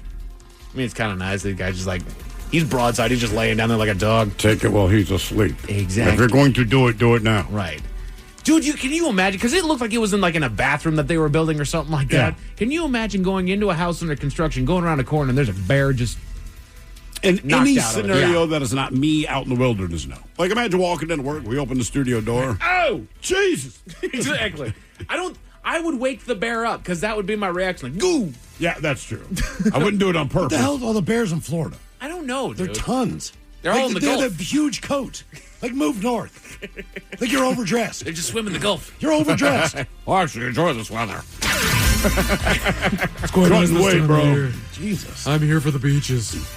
As far as the men's room sports, beaches. the Mariners managed to hold the Twins at bay over the week. I love the beaches of Florida. Local Bears. The Mariners took the series 2-1 against the Twins there. They also made an announcement for plans for next year, proudly announcing that they will be retiring the number of another great in 2026. Randy Johnson's number will join the other retired numbers hanging in center field, which include Jackie Robinson, Ken Griffey Jr., Edgar Martinez, and later on this year, Ichiro Suzuki. Oh, nice. The problem is, fellas, is that Ichiro's number is 51. Randy Johnson's number is 51. So how do they do that? They just have two 51s? I think they're going to have two 51s. But I posed this question a while back when Ichiro finally left. I was like, we have to retire Ichiro's number, but do you retire 51 under Randy Johnson or under Ichiro? Sounds like we have our answer. Both. Mariners are off tonight, as are the Stanley Cup and NBA Finals, but you do have some baseball on MLB and college tournament baseball and softball over on ESPN. As far as your weather, we got a little bit of cloud cover tonight, bringing things down to a low of 50, and that'll open it up for tomorrow, where we can expect a beautiful, sunny 73-degree day, and that is it for your headlines. With that, Mike Hawkins out. The top rock bands for every letter of the alphabet. Coming up tomorrow, we'll sit and spin lovely Jolene's up next. Yes, indeed, it's all true, but in the meantime, well, we be all about this bitch. So until next time, please do what you do best. And for Aletha's sake, stay beautiful. The Men's Room has been taped before a live studio audience. Wardrobe and makeup provided by Mantastic Limited. This has been a presentation of the Men's Room Radio Network. Oh, man! A Double Flush production. This episode is brought to you by Progressive. Most of you aren't just listening right now. You're driving, cleaning, and even exercising. But what if you could be saving money by switching to Progressive? Drivers who save by switching save nearly $750 on average. And auto customers qualify for an average of 7 discounts. Multitask right now. Quote today at Progressive.com. Progressive Casualty Insurance Company and Affiliates. National average 12-month savings of $744 by new customers surveyed who saved with Progressive between June 2022 and May 2023. Potential savings will vary. Discounts not available in all states and situations. Hate doing cardio? Try brushing and flossing your teeth. I'm not talking about building up a sweat. I'm talking about building a healthier mouth for a healthier heart, for a healthier you. Smile Generation. Trusted dentists look at your care through the lens of the mouth-body connection, because what happens in the mouth plays a critical role for the rest of your body. To find a dentist near you, committed to treating all of you, visit smilegeneration.com/confidence today and live longer, healthier, and happier with confidence unleashed. Do you think astronauts fight over elbow room? Probably. Because advanced tech doesn't always mean more space. Until now. Introducing the Hyundai Ioniq 9, a 3-row electric SUV with over 300 miles of range, ultra-fast charging capability, and lots of space. The all-new Hyundai Ioniq 9. Space in an EV. Visit HyundaiUSA.com or call 562-314-4603 for more details. Ioniq 9 is available in extremely limited quantities at select dealers in select states only. EPA estimated range based on fully charged battery. For comparison purposes only. Actual range will vary based on several factors. No matter why your clients give, their donations can do so much more with a donor-advised fund from DAF Giving 360. They can donate cash, publicly traded securities, or other non-cash assets like real estate and even crypto, while recommending grants at any time. DAF Giving 360 can offer you over 25 years of expertise, bringing donors, financial advisors, and charities together to make a greater impact. Learn more at dafgiving360.org/advisors. Bosch's innovative power tools make you feel like a Bosch. Like when you pile drive screws and bolts with the 2-in-1 impact driver, you'll feel like Macho Man Randy Savage. Oh, yeah. Or when you powerfully blast through concrete with the Bulldog rotary hammer, you'll feel like I have the power. And when you make buttery smooth cuts with the Glide Miter saw, you'll feel Scoobity-bee-bop smooth, baby. What he said. With expertly engineered power tools, the more you Bosch, the more you feel like a